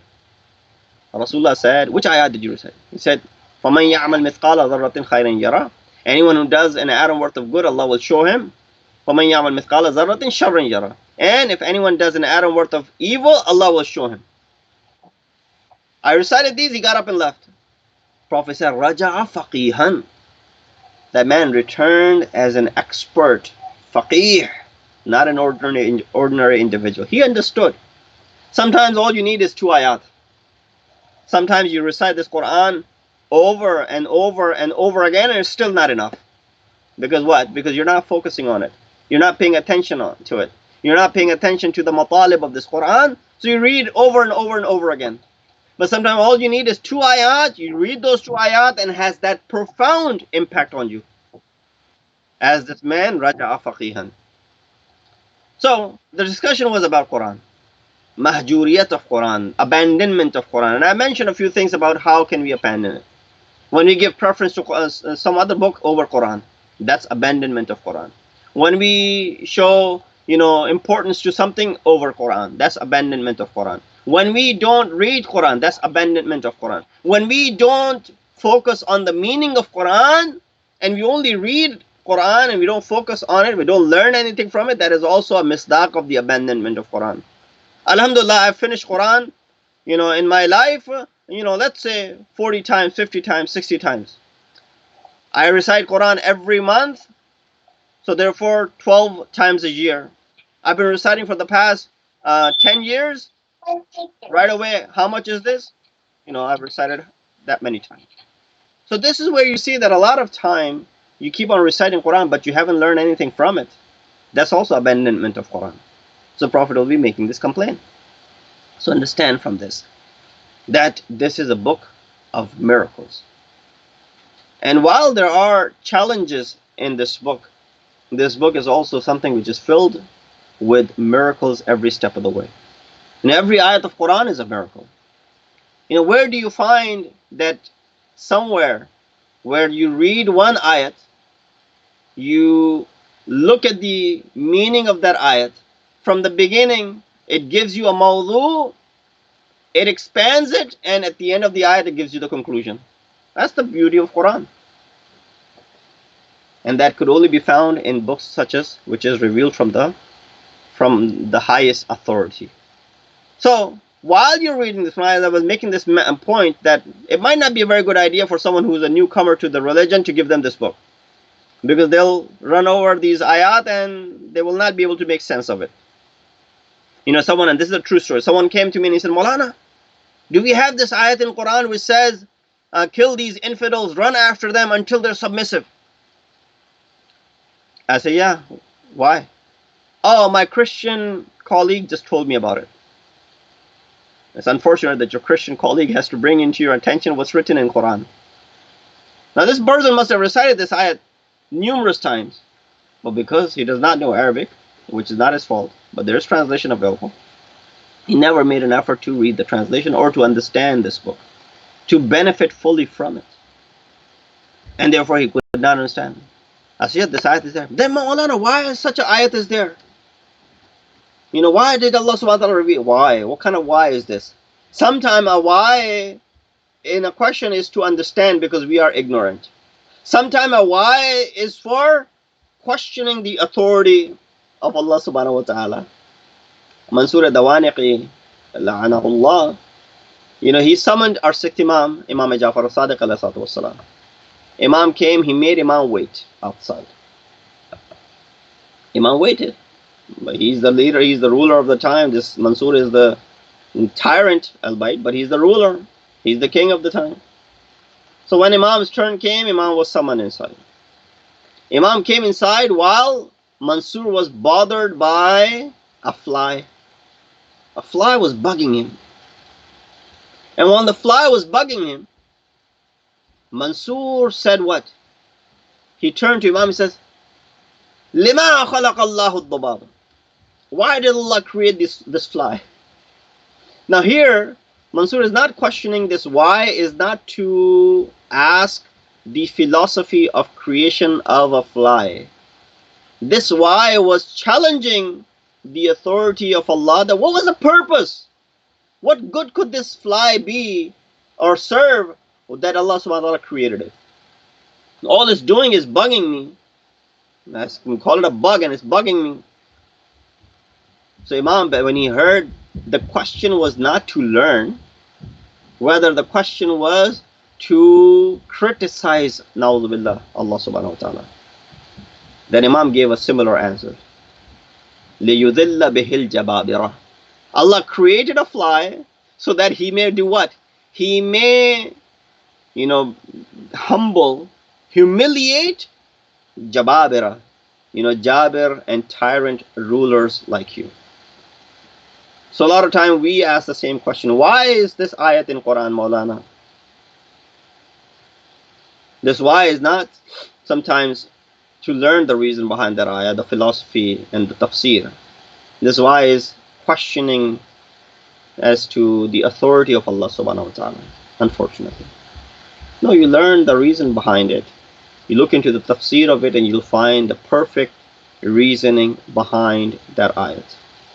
Why that ayat of Quran is there, which is saying, if your wife is nashiza, does an act of indecency, at first you don't talk to them. Second, you separate your beds, and third, fadribuhun. The word wadrib or fadrib, hit. Why is this word even there in Quran? There's no proper explanation to that. There's no way of explaining this. Why even bother putting a word there? So they're feminist, and the human rights, they will all be questioning this ayat of Quran. Now ulama will come and give you tawjihat, tawzihat, that because the word fadrib or the word daraba in Arabic has different meanings. It comes in the meaning of, examples. Fadaraballahu mathalan masalan. Allah gave an example. He did not say Fadaraballahu mathalan means Allah hit an example, right? So they'll give you different examples, but whatever they do, in this context, what is being mentioned, it definitely means striking. That's how all of them have translated. So how are you going to make any parallels with it? How do you even understand it? This requires in-depth analysis. That particular situation. Now take deen out of it. Don't even think from the deen's perspective, and don't put the deen's religion's lens. See it without the religious lens. Imagine a man sees his wife in this situation. What is the reaction? Reaction could be that he gets angry, and he may even use some violence. Allah subhanahu wa ta'ala is not condoning this violence. He's not giving a license to hit. Saying in this situation, if you reacted in this way, which, and as I said, take the religion out of it, any person, whether Christian, Jew, Hindu, atheist, whatever. And example is given of a woman. Similar example is given of a man. If a wife saw a husband in this situation, how she would react, for example. She may react by pushing him, by shoving him, by saying some certain words. In this scenario, this very critical scenario, if you were to hit, if you were to raise your hand, if you were to shout, if you were to say certain things out of anger, Allah subhanahu wa ta'ala will not hold you accountable, because you have the right in this sort of scenario. But we Muslims manipulated this ayat, especially coming from the Desi culture, that Allah has given the license to the husbands that they may strike at will. No, that's absolutely wrong. There's no such thing. You look at all the riwayat that is condemning this. That's one way of looking at it. But people say, oh, why is such ayat is Quran in there in the first place? It just creates a big mess. We have to then explain, we have to justify, we have to give tawjih, all that stuff. It wouldn't have been better if it wasn't there to begin with. Now you're challenging that all Hakim and all wise, Allah subhanahu wa ta'ala. Kalam Hakim, and you're challenging his decree, you're challenging what he has said. So, with that point proven, we find that probably is not the best idea to give Quran as the first reading material to someone who's converting to the religion. What could be better? Risalatul Huquq, the treatise on rights. That could be a very good reading material for someone who walks into the realm of Islam, who wants to convert. There's no concept of respect of Quran, how it is. When you're giving Risalatul Huquq, you don't have to worry about if this person does not respect Risalatul Huquq, like he should respect Quran. Of course, there's this respect of Quran. You don't have to worry about it, so you can give them this book. And something that he would read will make sense, because Imam talks about the rights. We live in a world where there are women's rights, there are children's rights, there are human rights, there are animal rights. They all want to read about rights. He said, let them read about rights. 14 centuries ago, one of our Imams penned down a book by the name Risalatul Huquq, in which he talks about the huquq of your Lord, huquq of your nafs, huquq of your organs, your body parts, your adha wa jawareh, huquq of your parents, huquq of your children, your sibling, your slaves, your relatives, your muazzin, your imam, you name it. 50 different huquq, and the rights are mentioned in it. Give them that book. That would be a very good starting book for someone who converts. Because when they read Quran, it's possible that they will stumble over such ayat which you and I will not be able to answer, because first of all, we don't have that much understanding of this book to begin with. So that's where the abandonment of Quran, the mahjuriyat of this Quran comes into play. I'll explain there are certain ayat in Quran which might seem like there's a contradiction. When you look at this ayat which I recited yesterday, Ya ayyatuhan nafsul mutmainna.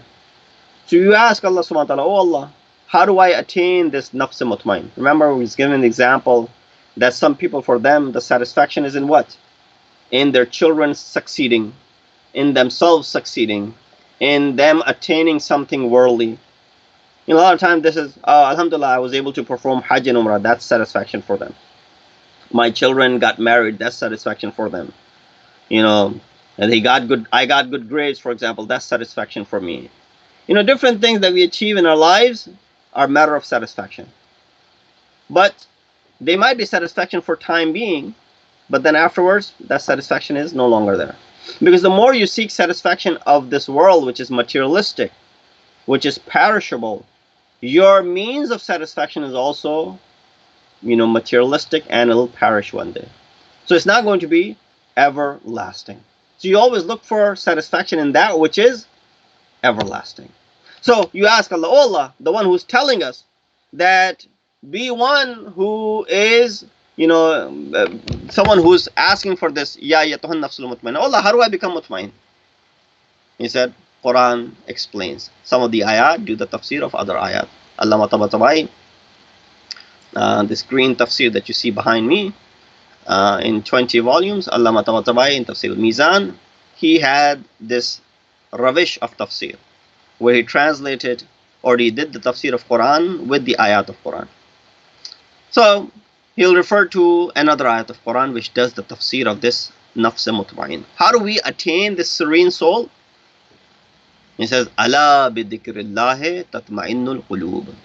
With the dhikr of Allah subhanahu wa ta'ala, the hearts are what? At ease, and they are satisfied. Okay, how do I do your dhikr, O Allah? He'll point you to another ayat of Quran which says, Aqim as-salata li dhikri.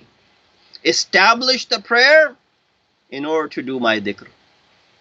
So the best way of doing the dhikr of Allah subhanahu wa ta'ala is what? Establishing prayer. When you establish the prayer, your hearts are at ease. And with the dhikr of Allah subhanahu wa ta'ala, hearts are, they gain tranquility and peace and inner peace. And that is a peace which is everlasting. That is a peace which does not have an expiry date. It's not materialistic, so it's not going to fade away anytime. It'll always be there. You know how Quran, you read it, every time you read, you get something new out of it. It's always refreshing. How many times have you read a book? You read it once, you read it twice, and then there's no charm in it. But Quran, on the contrary, is that charm is always there. You read it once, you read it twice, you want to read it over and over and over again. So here, it's a very simple formula that has been given by doing the tafsir of Quran with Quran.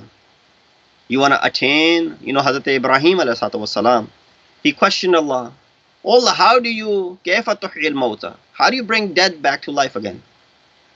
Allah subhanahu wa ta'ala responded to him, أَفَلَمْ تُؤْمِنْ? Do you not believe in me?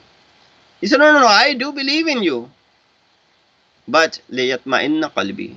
But I want to see so that my heart is at ease. I gain this itminan qalb.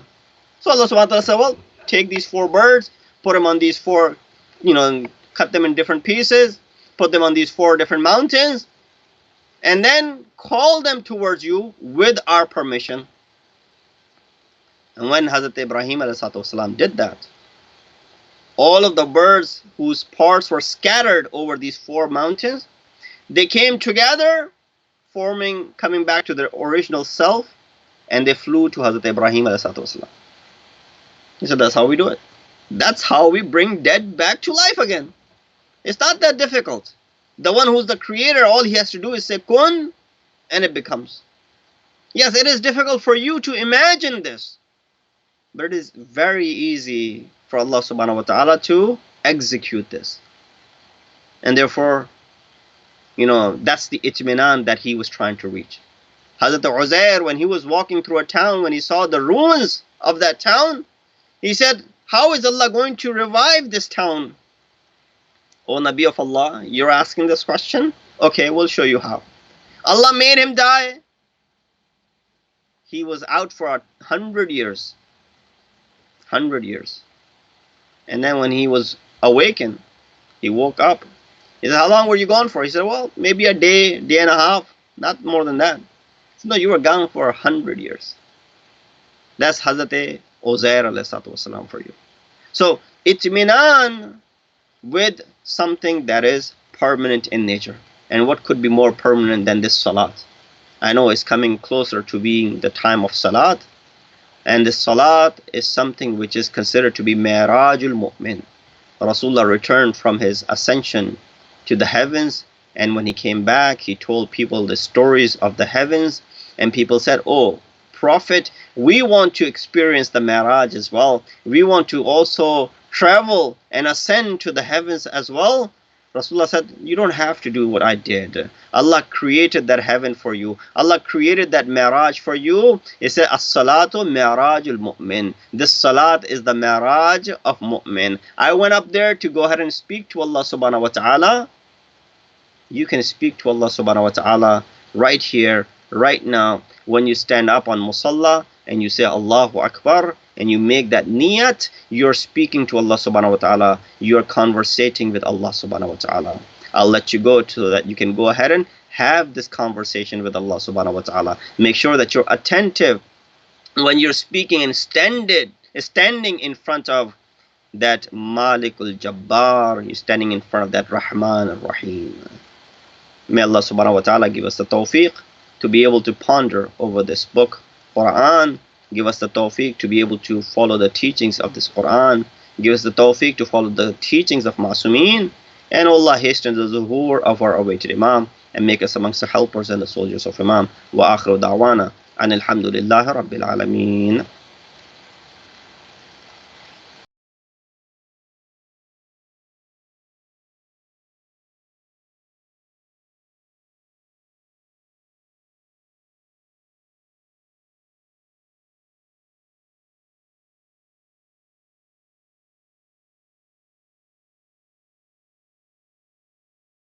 الله وملائكته يصلون على النبي يا أيها الذين آمنوا صلوا عليه وسلموا تسليما اللهم صل على محمد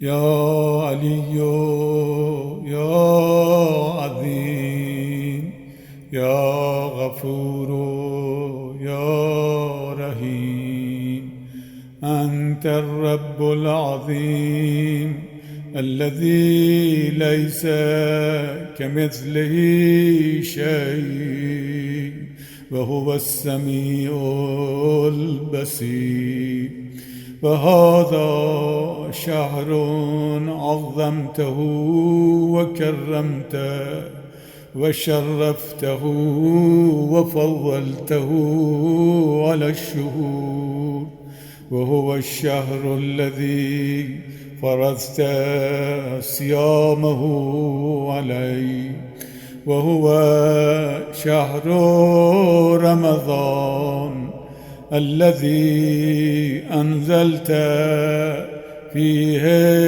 القرآن هدى للناس وبينات من الهدى والفرقان وجعلت فيه ليلة القدر وجعلتها خيرا من 1000 شهر فيا ذا المن ولا يمن عليك من علي بفكاك رقبتي من النار في من تمن علي وادخلني الجنة برحمتك يا أرحم الراحمين اللهم صل على محمد وآل محمد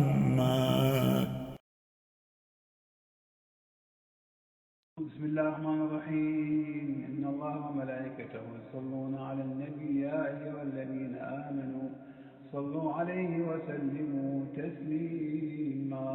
اللهم صل على محمد وآل محمد. الله أكبر.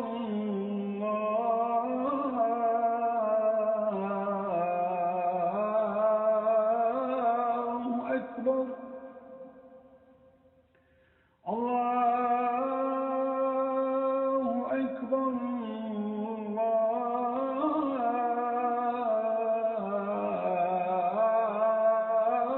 الله أكبر. أشهد أن لا إله إلا الله. أشهد أن لا إله إلا الله.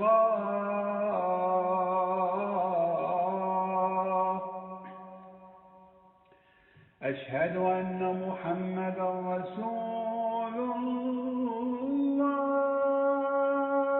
صلى الله عليه وآله وسلم. أشهد أن محمدا رسول الله.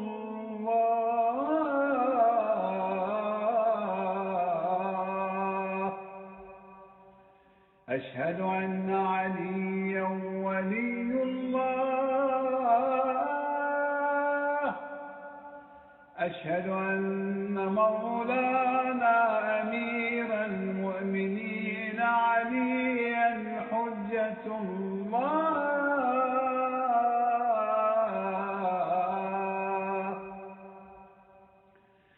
حي على الصلاة. حي على الصلاة.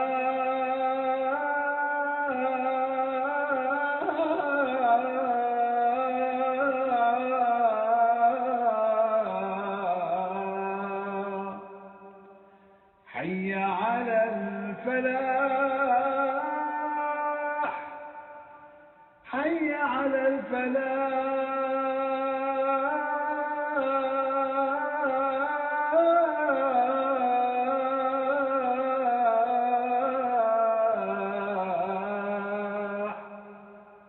حي على خير العمل. حي على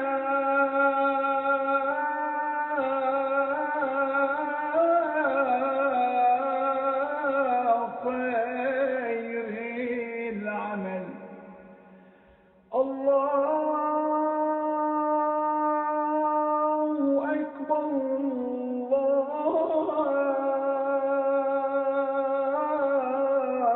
الله أكبر. لا إله إلا الله. لا إله إلا الله.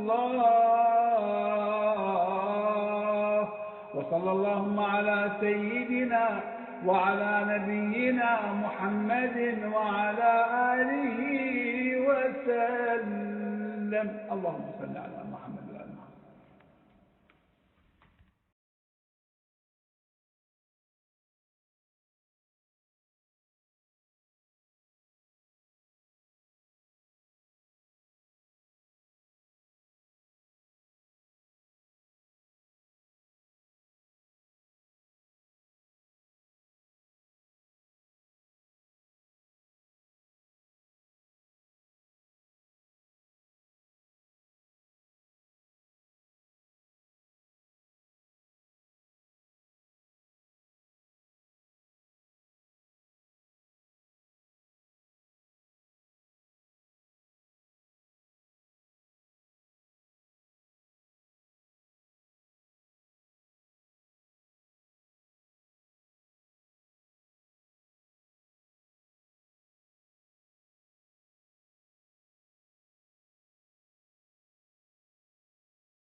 بسم الله الرحمن الرحيم. اللهم صل على محمد وآل محمد وعجل فرجهم. اللهم إني أسألك وأتوجه إليك بنبيك نبي الرحمة محمد صلى الله عليه وآله. يا أبا القاسم يا رسول الله، يا إمام الرحمة، يا شفيع الأمة، يا سيدنا ومولانا، إنا توجهنا واستشفعنا وتوسلنا بك إلى الله، وقدمناك بين يدي حاجاتنا يا وجيها عند الله، اشفع لنا عند الله. يا وجيها عند الله، اشفع لنا عند الله. يا أبا الحسن يا أمير المؤمنين، يا علي يا ابن أبي طالب، يا حجة الله على خلقه، يا سيدنا ومولانا، إنا توجهنا واستشفعنا وتوسلنا بك إلى الله، وقدمناك بين يدي حاجاتنا يا وجيها عند الله، اشفع لنا عند الله. يا وجيها عند الله، اشفع لنا عند الله. يا فاطمة الزهراء يا بنت محمد، يا قرة عين الرسول، يا سيدتنا ومولاتنا، إنا توجهنا واستشفعنا وتوسلنا بك إلى الله، وقدمناك بين يدي حاجاتنا يا وجية عند الله، اشفعي لنا عند الله. يا وجية عند الله، اشفعي لنا عند الله. يا أبا محمد يا حسن بن علي، أيها المجتبى يا ابن رسول الله، يا حجة الله على خلقه، يا سيدنا ومولانا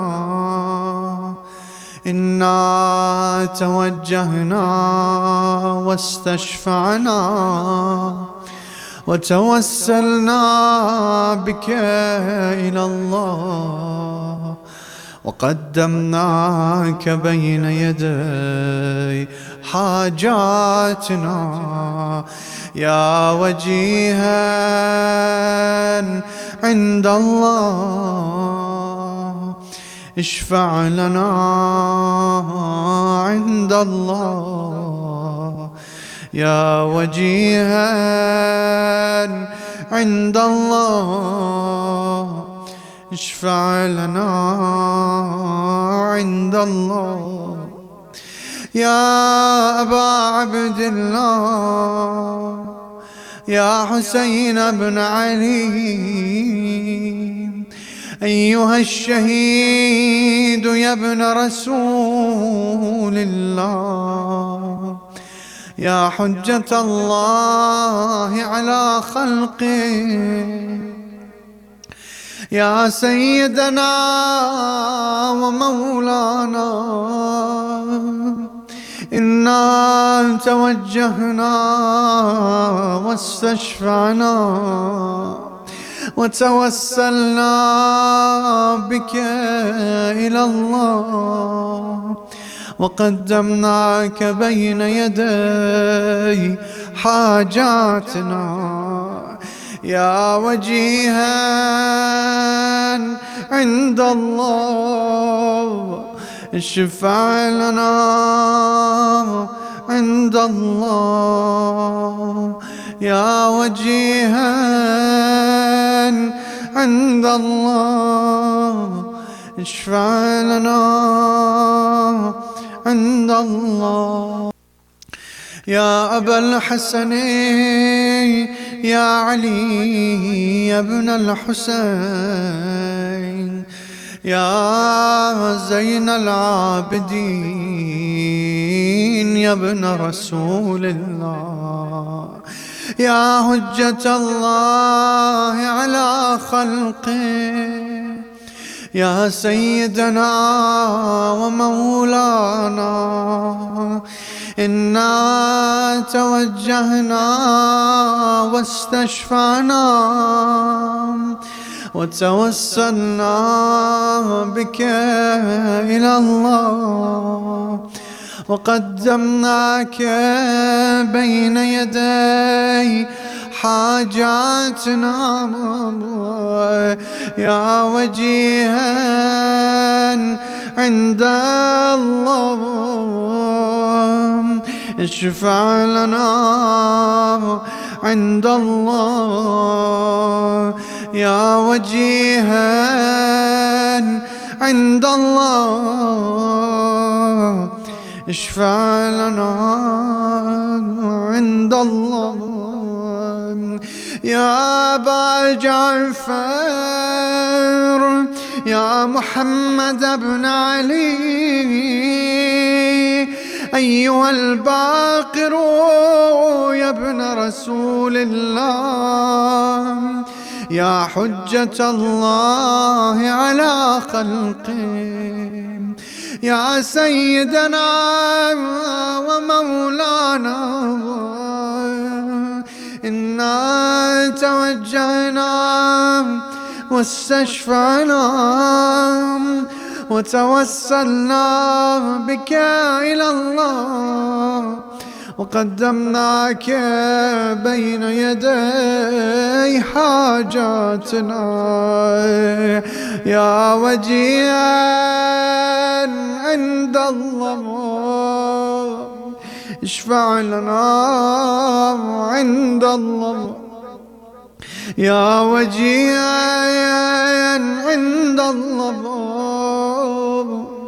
اشفع لنا عند الله يا أبا عبد الله يا جعفر بن محمد أيها الصادق يا ابن رسول الله، يا حجة الله على خلقه، يا سيدنا ومولانا، إنا توجهنا واستشفعنا وتوسلنا بك إلى الله، وقدمناك بين يدي حاجاتنا لنا عند الله. يا أبا إبراهيم، يا موسى بن جعفر، أيها الكاظم يا ابن رسول الله، يا حجة الله على خلقه، يا سيدنا ومولانا، إنا توجهنا واستشفعنا وتوسلنا بك إلى الله، وقدمناك بين يدي حاجاتنا، يا وجيها عند الله، اشفع لنا عند الله.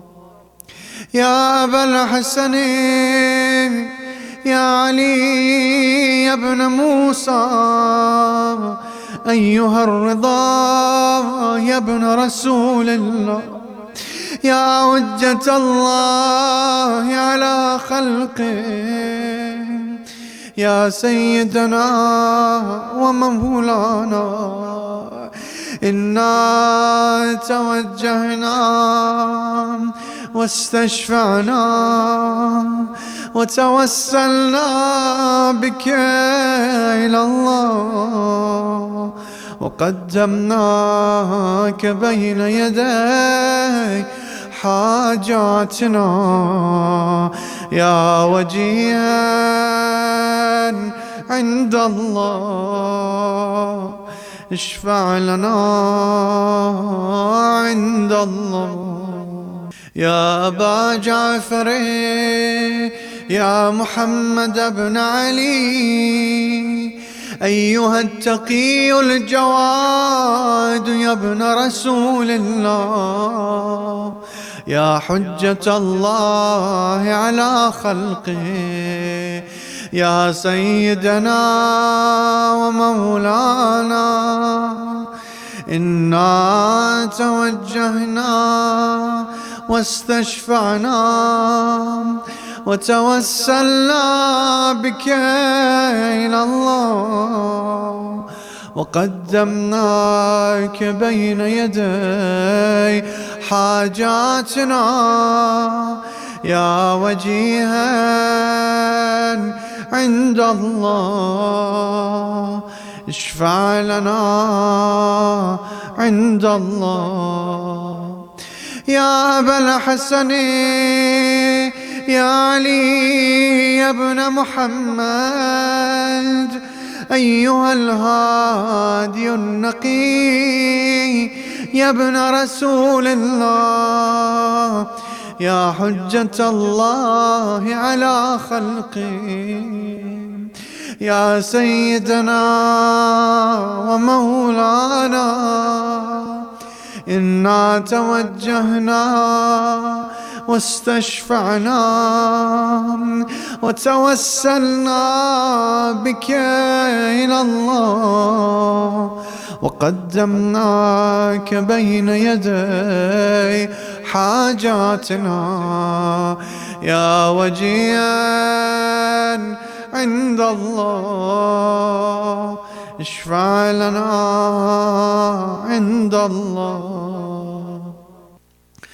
يا أبا محمد، يا حسن بن علي، أيها الزكي العسكري يا ابن رسول الله، يا حجة الله على خلقه، يا سيدنا ومولانا إنا توجهنا واستشفعنا وتوسلنا بك إلى الله وقدمناك بين يدي حاجاتنا يا وجيها عند الله اشفع لنا عند الله يا وجيها عند الله اشفع لنا عند الله يا وسيع الحسن والخلف الحجة أيها القائم المنتظر المهدي يا ابن رسول الله يا حجة الله على خلقه يا سيدنا ومولانا إنا توجهنا واستشفعنا وتوسلنا بك إلى الله وقدمناك بين يدي حاجاتنا يا وجيها عند الله اشفع لنا عند الله يا وجيها عند الله اشفع لنا عند الله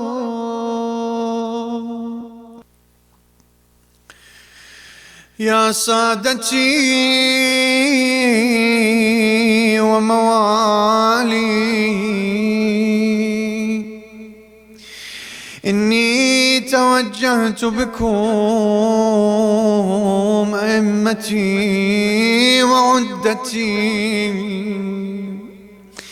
ليوم فقري وحاجتي إلى الله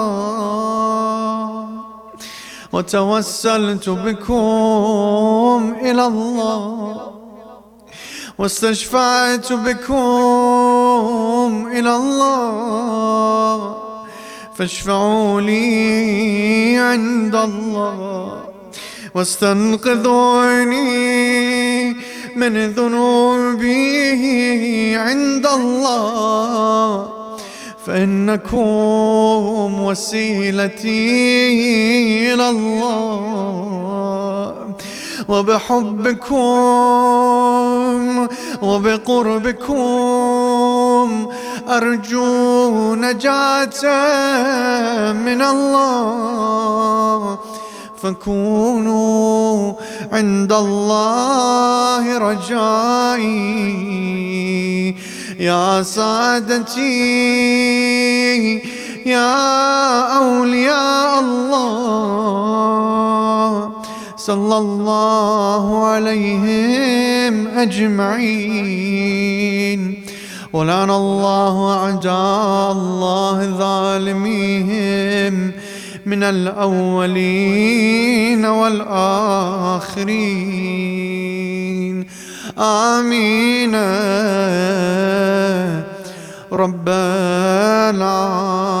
العالمين.